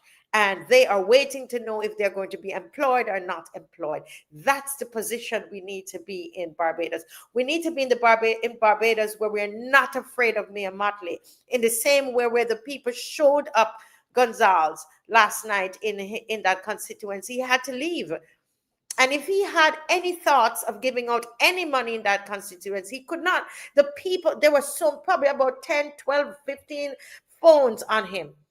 Everywhere he went, the people used their phones because they're going to show the world what he's doing. And from what my understanding is that he couldn't share out any money. He went back there this morning, and the woman took out her phone, and the rest of the neighbors took out their phones again. And this is what is needed. We need to lose our fear, lose our fear, lose our fear. Yes, believe that we're going to have a yellow wave, a yellow wave. They're planning this red wave. If the people of the Caribbean, Esther, decide that they don't want this red wave, we want a yellow wave. It's whatever you want. You've got the power. It's whatever you want. Yes? Whatever you want. Yes, they came out today. So we have to do less talking and more action. Make up your mind. It's a made up mind. Lose the fear, Barbados. Lose the fear. Yes? Yes. Yes, we have to hire and fire. That's the level of maturity we are hoping that the Barbadian public will get to. The voters will get to a position where we understand that, listen, we hire and we fire. It's us who do it. And when we can get there, yeah, Skerritt's time is coming. Skerritt, you're going to understand that we hire and fire. Mia Motley, you're going to understand. I know you're somewhere shaking in your boots right now. You're going to understand that we hire and we fire. Nothing personal, nothing against any of you, but you must understand that the power rests with the people. Okay? Labor, they said, oh, labor is, all these things about labor, listen, and all the labor parties. And what they're trying to do is to create something through labor, and all of them red or orange. Jamaica's is orange. The one that they're backing in Jamaica is orange. What they're doing is they're all coming together, and the plan is to basically bypass, somebody help me, bypass a CARICOM. All right, they want to kill CARICOM, or have something else that is a stronger bond than CARICOM, and it will be also an economic union, because the plan is to use the digital ID. The digital currency is what is going to bind all of these countries. So like I came here and I had to change out my Barbadian money for EC. Okay, what they're planning to do is that the digital system currency is what is going to be used in these the red labor parties.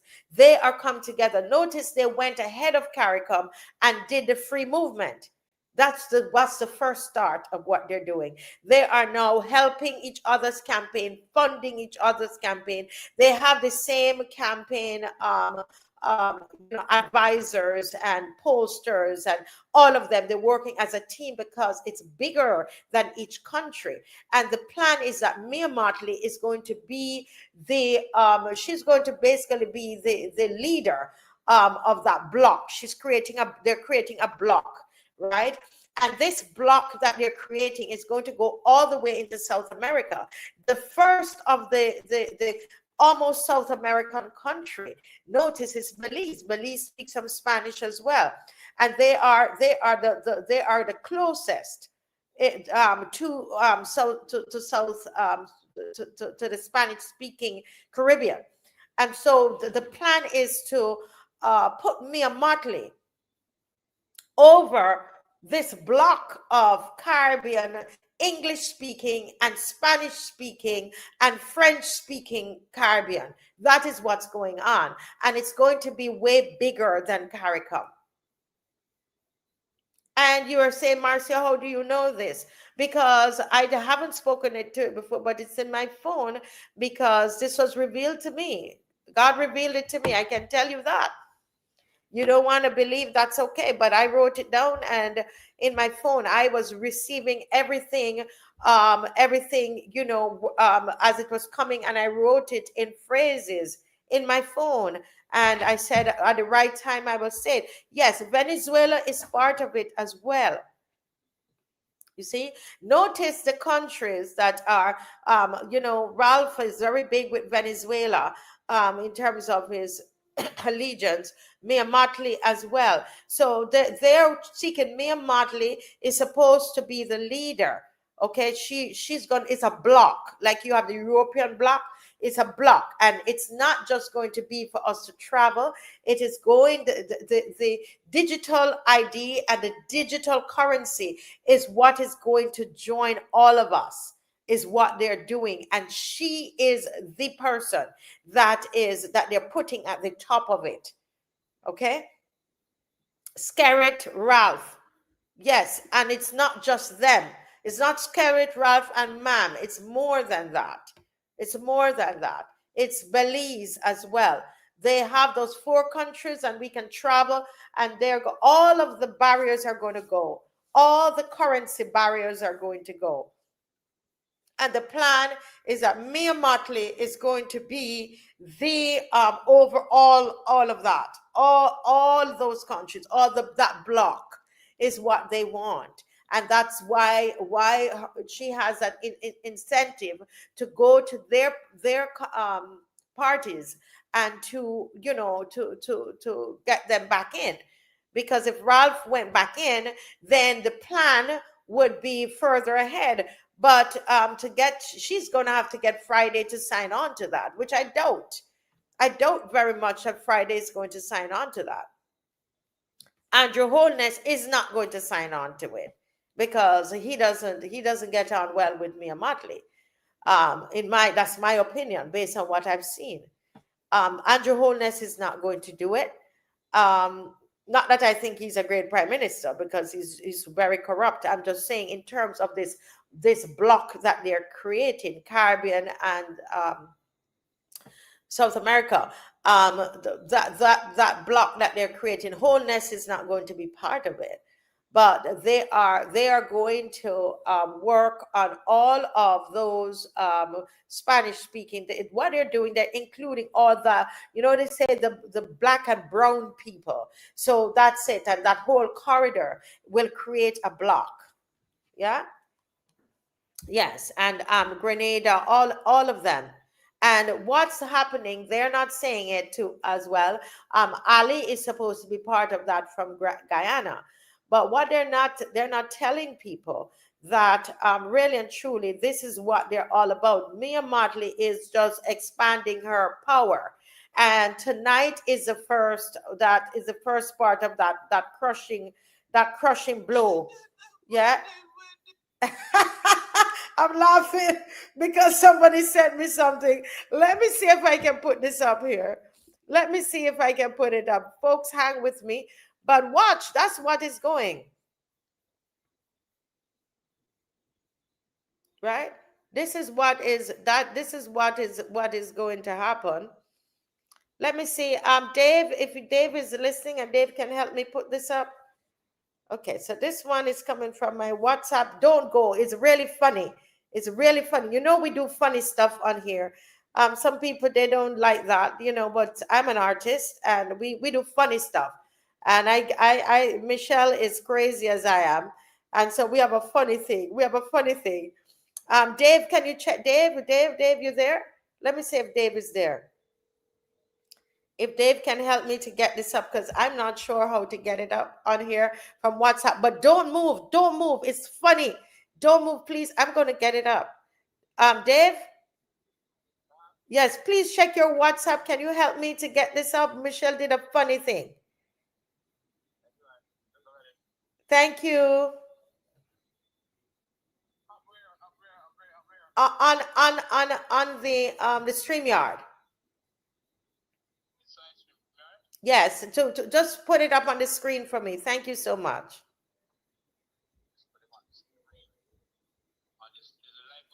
Yes, there is a live. Thank you.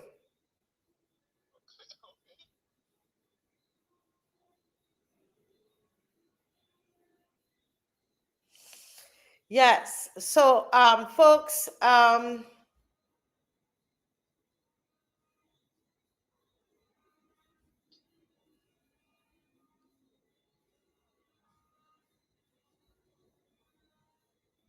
yeah, they're building the Tower of Babel. Yes, that's what they're doing. They're building the Tower of Babel. Yes.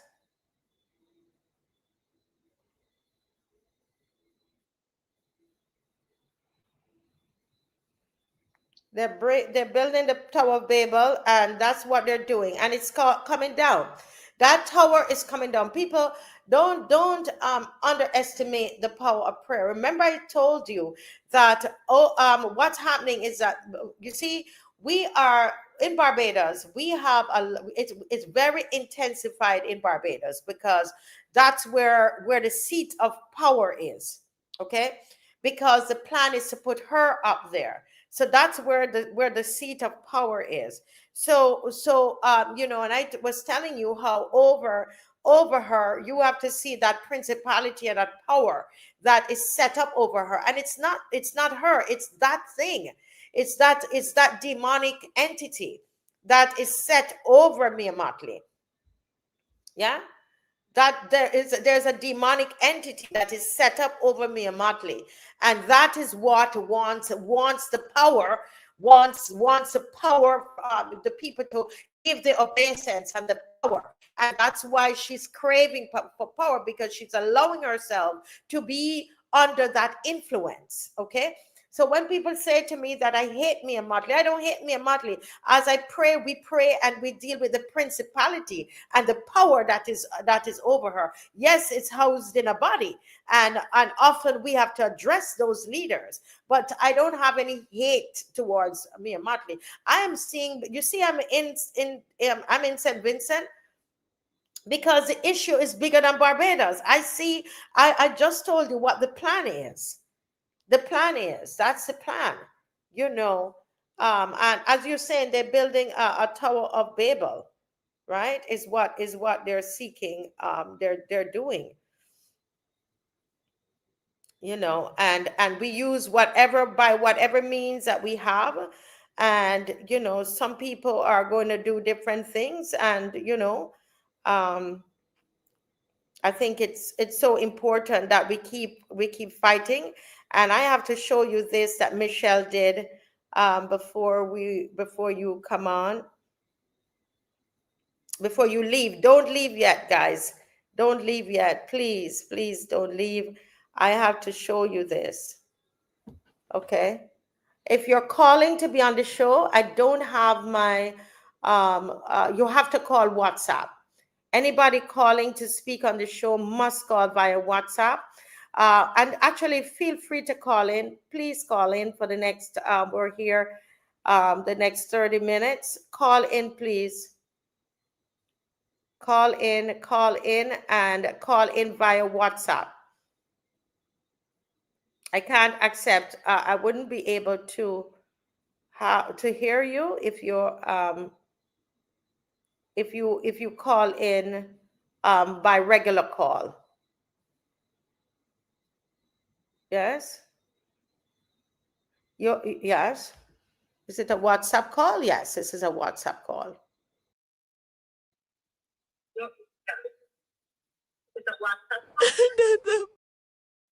Yes, good night, good night, good night.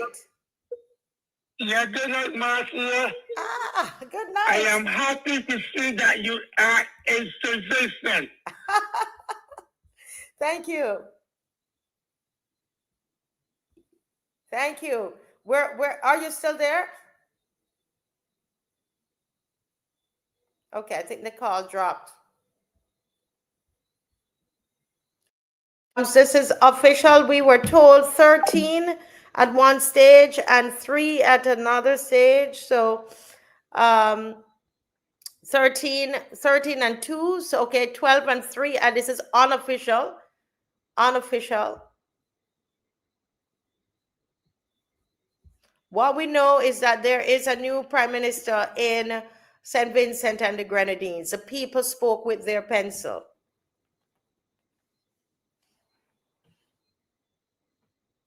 The people spoke with their pencil. Let me see if I could get this caller back.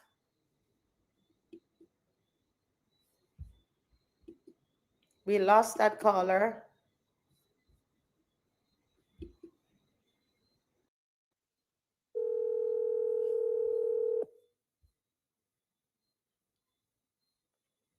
Yes, good night, Marcia. Yes, good night. We lost you there for a bit.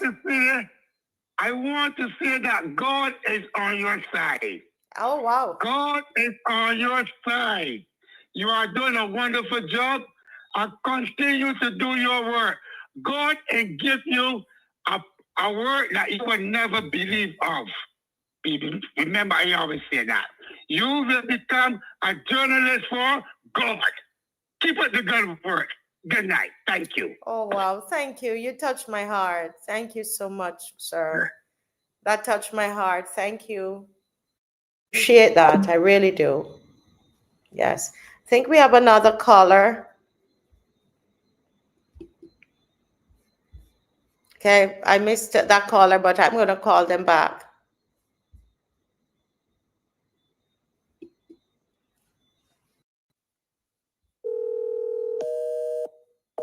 Okay. Caller. Okay, so guys, the line is open for WhatsApp calls only. The call is open. The line is open for WhatsApp calls only. Folks, I want to say that it's everybody is what everybody is going to do. I see everybody talking about what you should do. Barbados, we really need to stop that and begin to everybody. I'm here. We put up my money and everybody put money together for me to get here. You have to get off your butts and you have to do something. And stop saying everything. Oh, Ralph Thorne must do this, and DLP must do this. This other person must do this. Ask yourself, what am I doing to see a change in Barbados? Good night, caller. Night.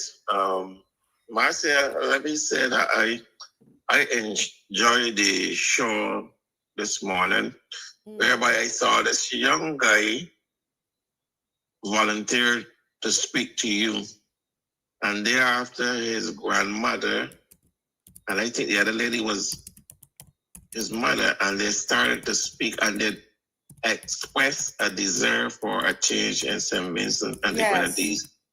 And I also had felt, because I was watching the blogs about the elections, and I was watching analyzing the polls, right? Yes, sir. And it was a foregone conclusion that Ralph Gonzalez could not have got back into office because the people in the blog, they wanted a change. In fact, I commented this morning, and a lady, she cursed me and told me to calm my ear. And I tell her, at least I would love you to kiss it for me. But I'm not surprised. The next thing I want to see happen is in Dominica, because I think that guy in Dominica is very corrupt. And you drink not Charles paved the way for him to become a prime minister at 10 a.m. And I have not seen any development in Dominica. In fact, it has been argued that if Columbus returned to Dominica, he would have made I don't want to say the backwardness of the country, but the level of development that did not take place in the years since Dominica, when Columbus met the people in Dominica. So I want to say to you, don't be afraid, but be cautious, and the Lord will bless you. In fact, last night I said I am not a praying person, but I know that St. Vincent will have a new prime minister today, and God has done what he should have done to ensure that that country get a change of government. And I want to take this opportunity to wish the new prime minister well, and hope that he will look after all Vincentians and not a select few, like what is happening in this country. Yes, sir.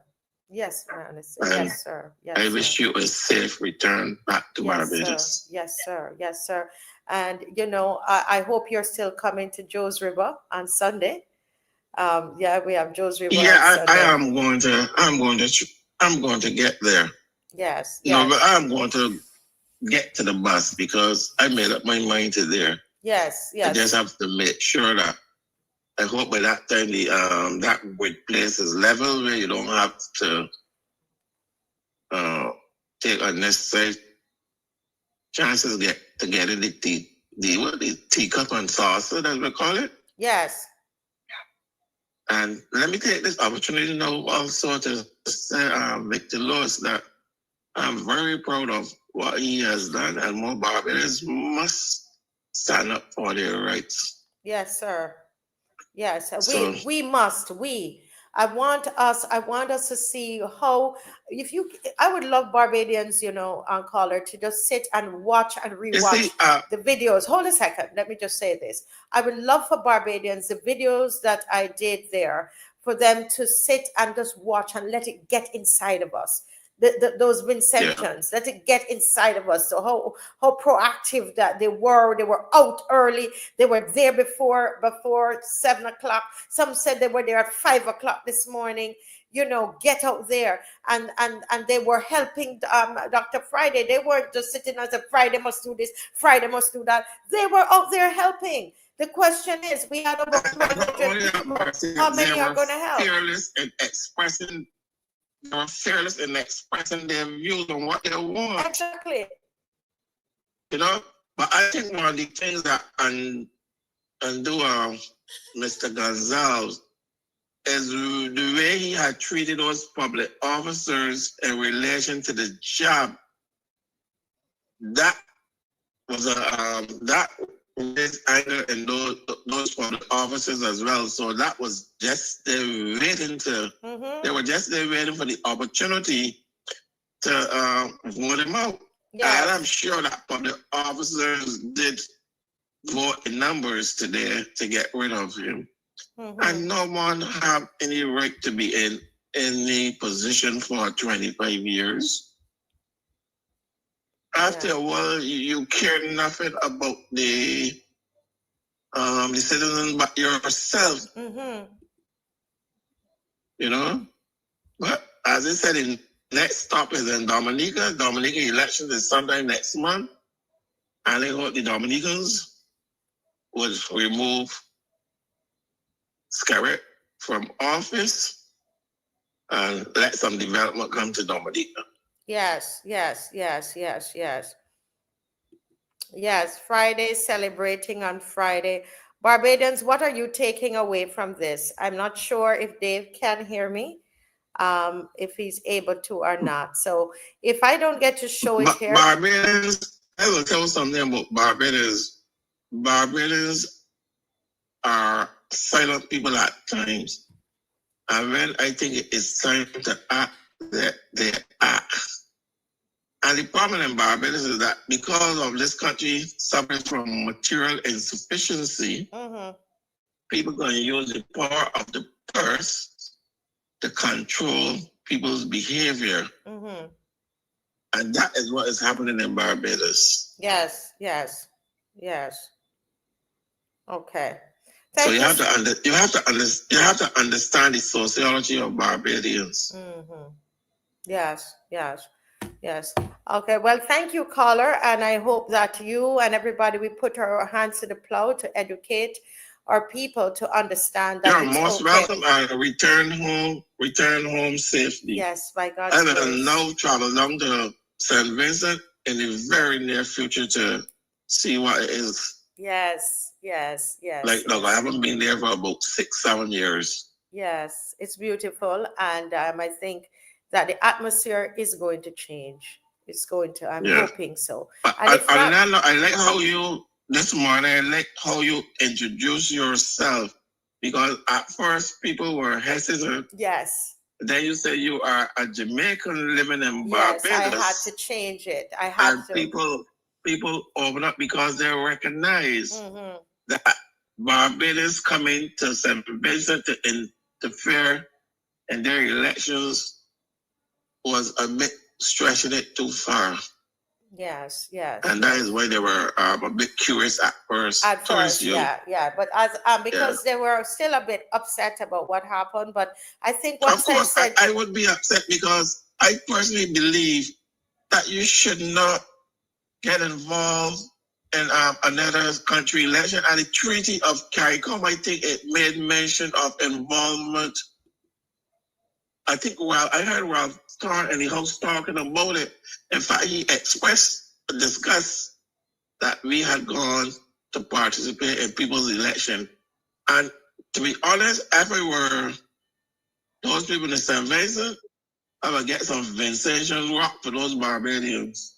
oh no, we don't want to. I said some Vincentians rock. I never said what to do with them. Yeah, hold a minute. There's a strike at the Grantley Adams Airport. I won't be able to come home. Oh, wow.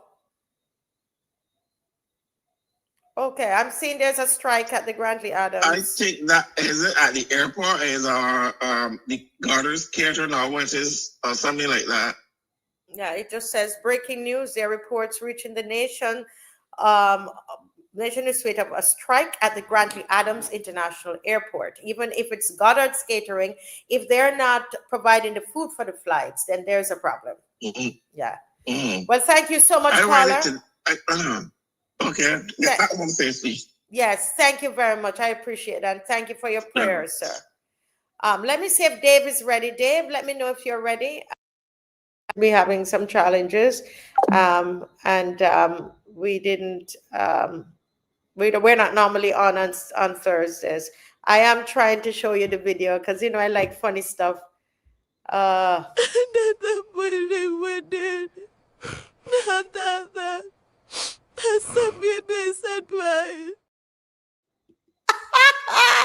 played it again, please.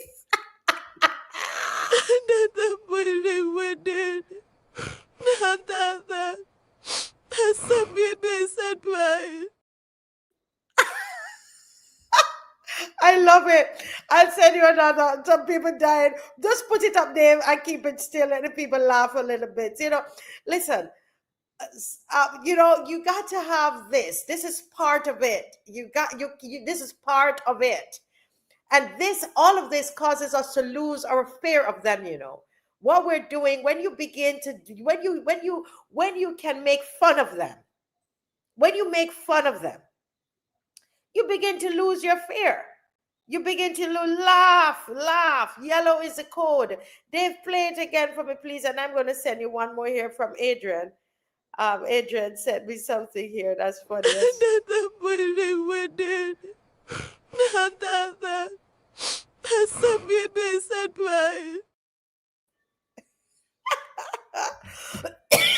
Michelle for the win. Michelle for the win. I just sent her. I said, Michelle, give me something with Ralph and Mia crying. And I tell her, I want it before 9 o'clock. And I sent it to her at 8:45. You know, and she laughs and she said, not, you're not getting it by 9 o'clock. But she's finished it. And that's how we work together. I might share an idea with her and she's able to pick it up and get going with it really, really quickly. Michelle, we appreciate you and it really is a blessing. Thank you, Dave, from coming from all you're doing to come and show it as well. We work together as a team. As I said, Dave is not normally on a Thursday night, so I had to pull him away from what he's doing to get this up. But they're crying. They're crying. They told them in red, Michelle, you outdid yourself. You outdid yourself, Michelle. Michelle, it's bad. It's serious. And satire, I always have a problem pronouncing the word satire. Political satire is very important. You hear what I tell you? Especially when you're dealing with dictator-like figures. You know, to be able to laugh at them, the comedy, all the comics and all of what we're doing here, it strips them of that superiority. And you're able to see them for who they are. Very important. That's something has been used for ever since. And so we have to keep at that. Do you hear me? You pray and you're going to use a lot of these things as well because people are, there's too much fear of them. And when you can laugh at them, I think it's important. Yeah. So, yeah, somebody said they really like that one. Let's see the video from Adrian. Can we see the video from Adrian, Dave? I know I sent it to you. And we literally have 8 minutes. And then I'm going to get off of this and start packing, getting ready for my my trip. And if you have any other funny videos, send the funny videos for me, guys. If you see anything else on the internet and you want to send, send it. And guys, please. Go ahead. I gotta see this. I should be down here with my camera.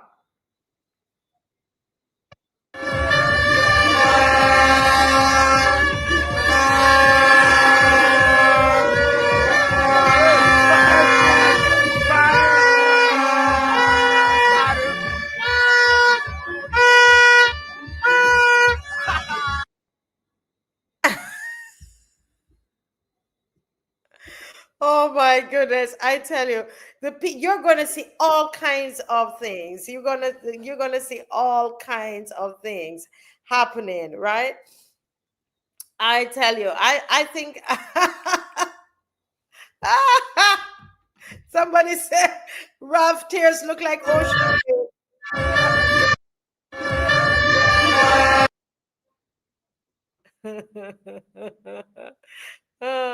Folks, it's part of it, and we make them human when we do this. Okay, it's not any disrespect. It's not all of that. You know, we love to the ones that we love. We don't want anybody to touch them. And but we have to understand, listen, all of these people, they will be in probably a year or so, and they're trying to do good for people. And if the people don't stay on top of them and keep your finger on the pulse, they will turn against the people and become for themselves. And that's why we don't get tied up and get caught up on, you know, this leader and that leader.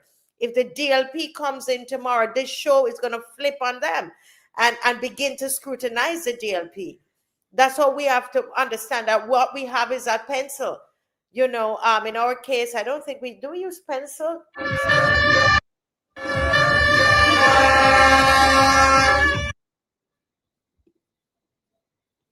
Do we use Dominica in the house? Dominica said, we happy. Dominica, we want to rejoice with you all. You know, come out and do the thing, you know, Dominica. Come out and do the thing, Dominica. Let's do this thing and get it done with. Dominica, let's do this thing. Let's turn out that spirit. Let's throw him out. Dominica, let's do this thing. Can we, Dominica, let us do this thing? No more. He's done. Labor is dead. Labor is dead. Motley, tell Motley, labor is dead. In St. Lucia, labor is dead. Labor is dead. Keep speaking it. Labor is dead. And when you speak it, you kill off what they're trying to do. Correct. They're humans, that gods. And that's really the whole essence of it. Right? The whole essence of it. Yes, they're shaking. They're gonna be using the bathroom the whole of tonight. Go use the bathroom the whole of tonight. Yes. Good. When labor leads, the people bleed, and labor dead. Yeah?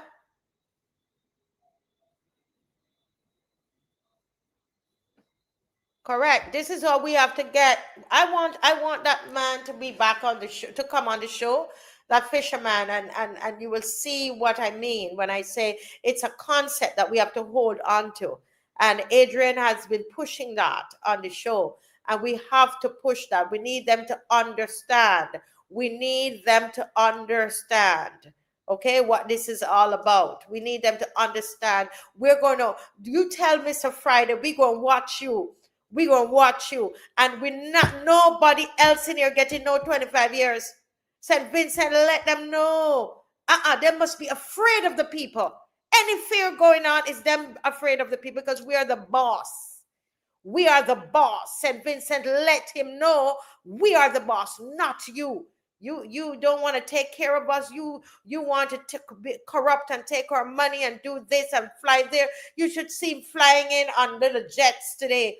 Helicopters coming in constituency, and for people, little poor people, to run out like, he's all better than they are.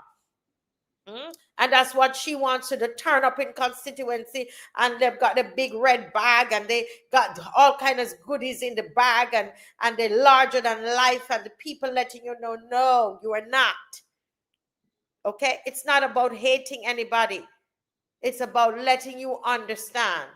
Yeah? And that principality, that when I was praying last night, guys, in here, when I was in this praying for St. Vincent, I could feel the change that was going to come. This morning, Dave and I, we prayed again this morning, I could feel that change. We were picking up on the prayers of the people here. And, I didn't say it last night. One of the reasons I came here is to pray on the soil, to be here. But I deliberately didn't say that in what I said last night, because some people will think it's too religious. But I came here not just to cover, but to pray. Pray, not from Barbados, but pray right here in St. Vincent. Yeah? We are the boss. We are the boss. Let me, before we close, do me a favor. Everybody write what Vihar wrote there. We are the boss.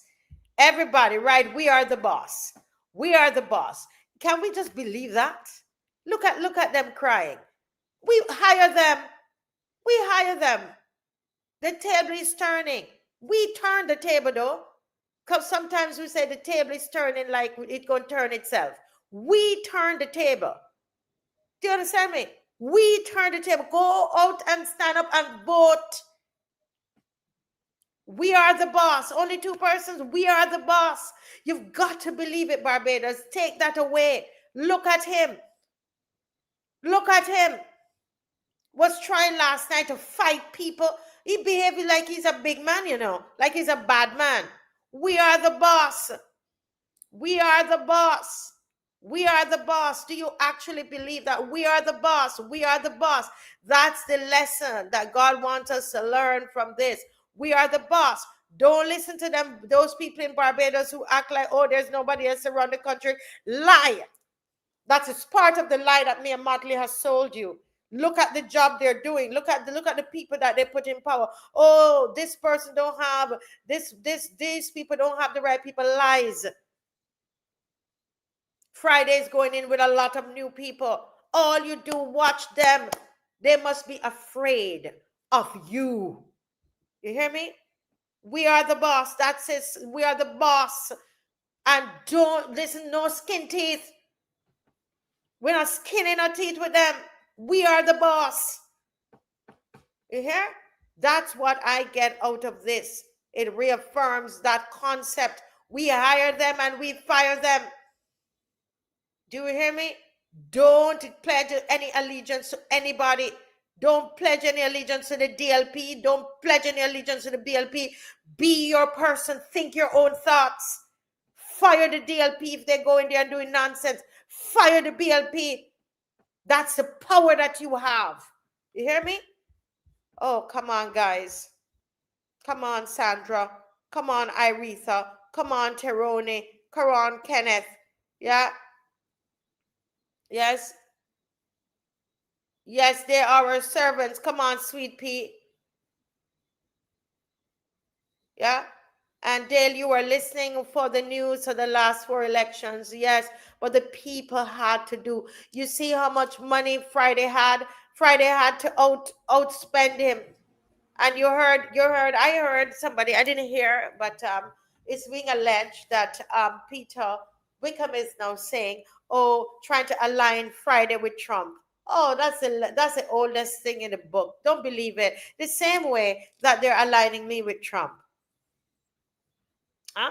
Somebody was on the show the other night and they're trying to still align me with Trump and right wing. So right wing is Trump. That's where I'm getting money from, and I'm getting this from, and I'm getting that. Once you are progressing, then they are going to pin something on you. And what they're pinning on Friday right now is that he's getting money from Trump. And you heard that from, it's been alleged that Peter Wickham said that, because that's all that they can say now, right? But agents revering politicians is one of the most irritating states of our collective body politic that can annoys me to the end. Yes, we are the boss. It needs to stop. Adrian, I really would like for you to come on the show, if you know, God willing, on Sunday. I would love for you to be on the show. I'm going to get the fisherman, to be on. We got to hammer this home. This is now the time to hammer it home. Adrian, please, I'm asking you. You don't have to stay the whole time. Come on, do your segment, and you can be gone. All right, I'm sending you the link, and I'm letting the people know if you don't come, you don't want to come.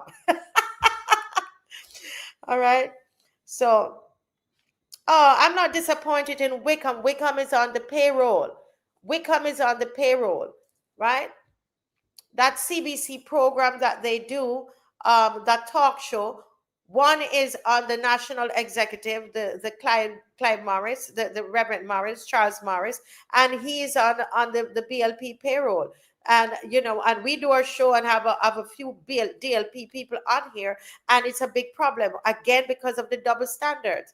But this is, I am telling you, as where my husband and I sit, they will never bully us. They will not go. If they tell me to do A, I'm going to do B, because they will not bully us. They want to tell us who we're to have on the show, and look at their show. Their host, one is on the national exec of the BLP, and the next one is on the payroll. He's a big pollster, yeah, for the BLP, spinning the polls, spinning it. He tried to do that in St. Vincent here, and the people rejected it. They rejected Peter Wickham's polls. So I'm there's no disappointment.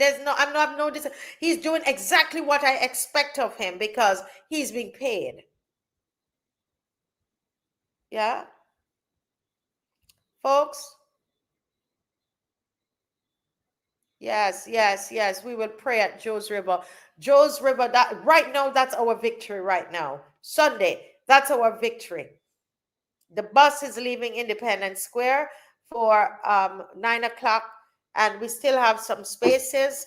If you want to meet us there at, Joe's River, meet us. But really, this is our victory, folks. It's our victory. St. Vincent has theirs. We have this victory right now. Again, the power of the people. You see it? It's the power of the people.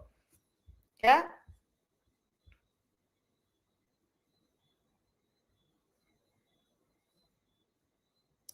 They don't, this pastor thing, don't buy into that. Don't buy into this thing.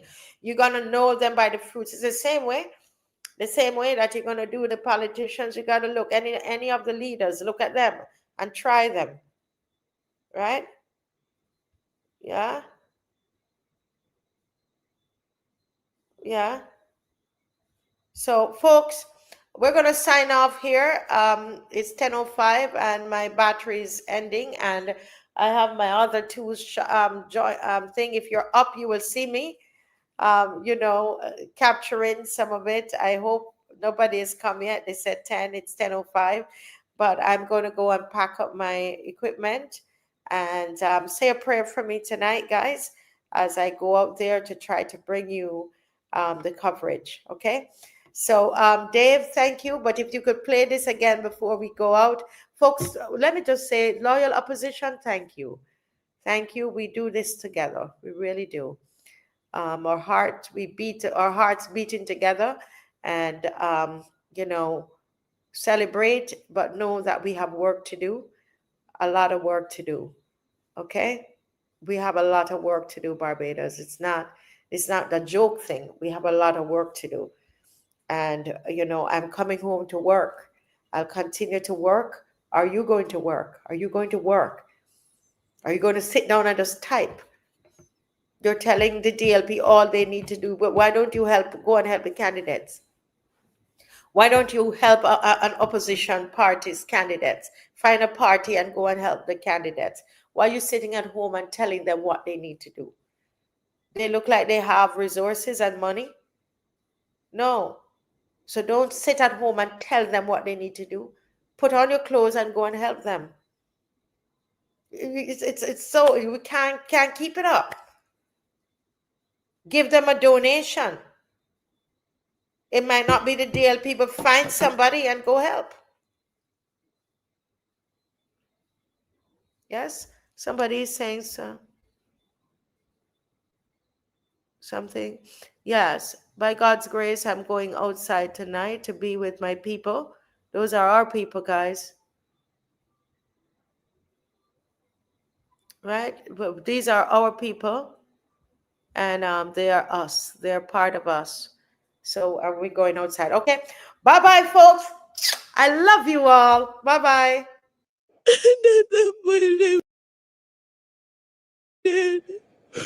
Not that. That's a bit,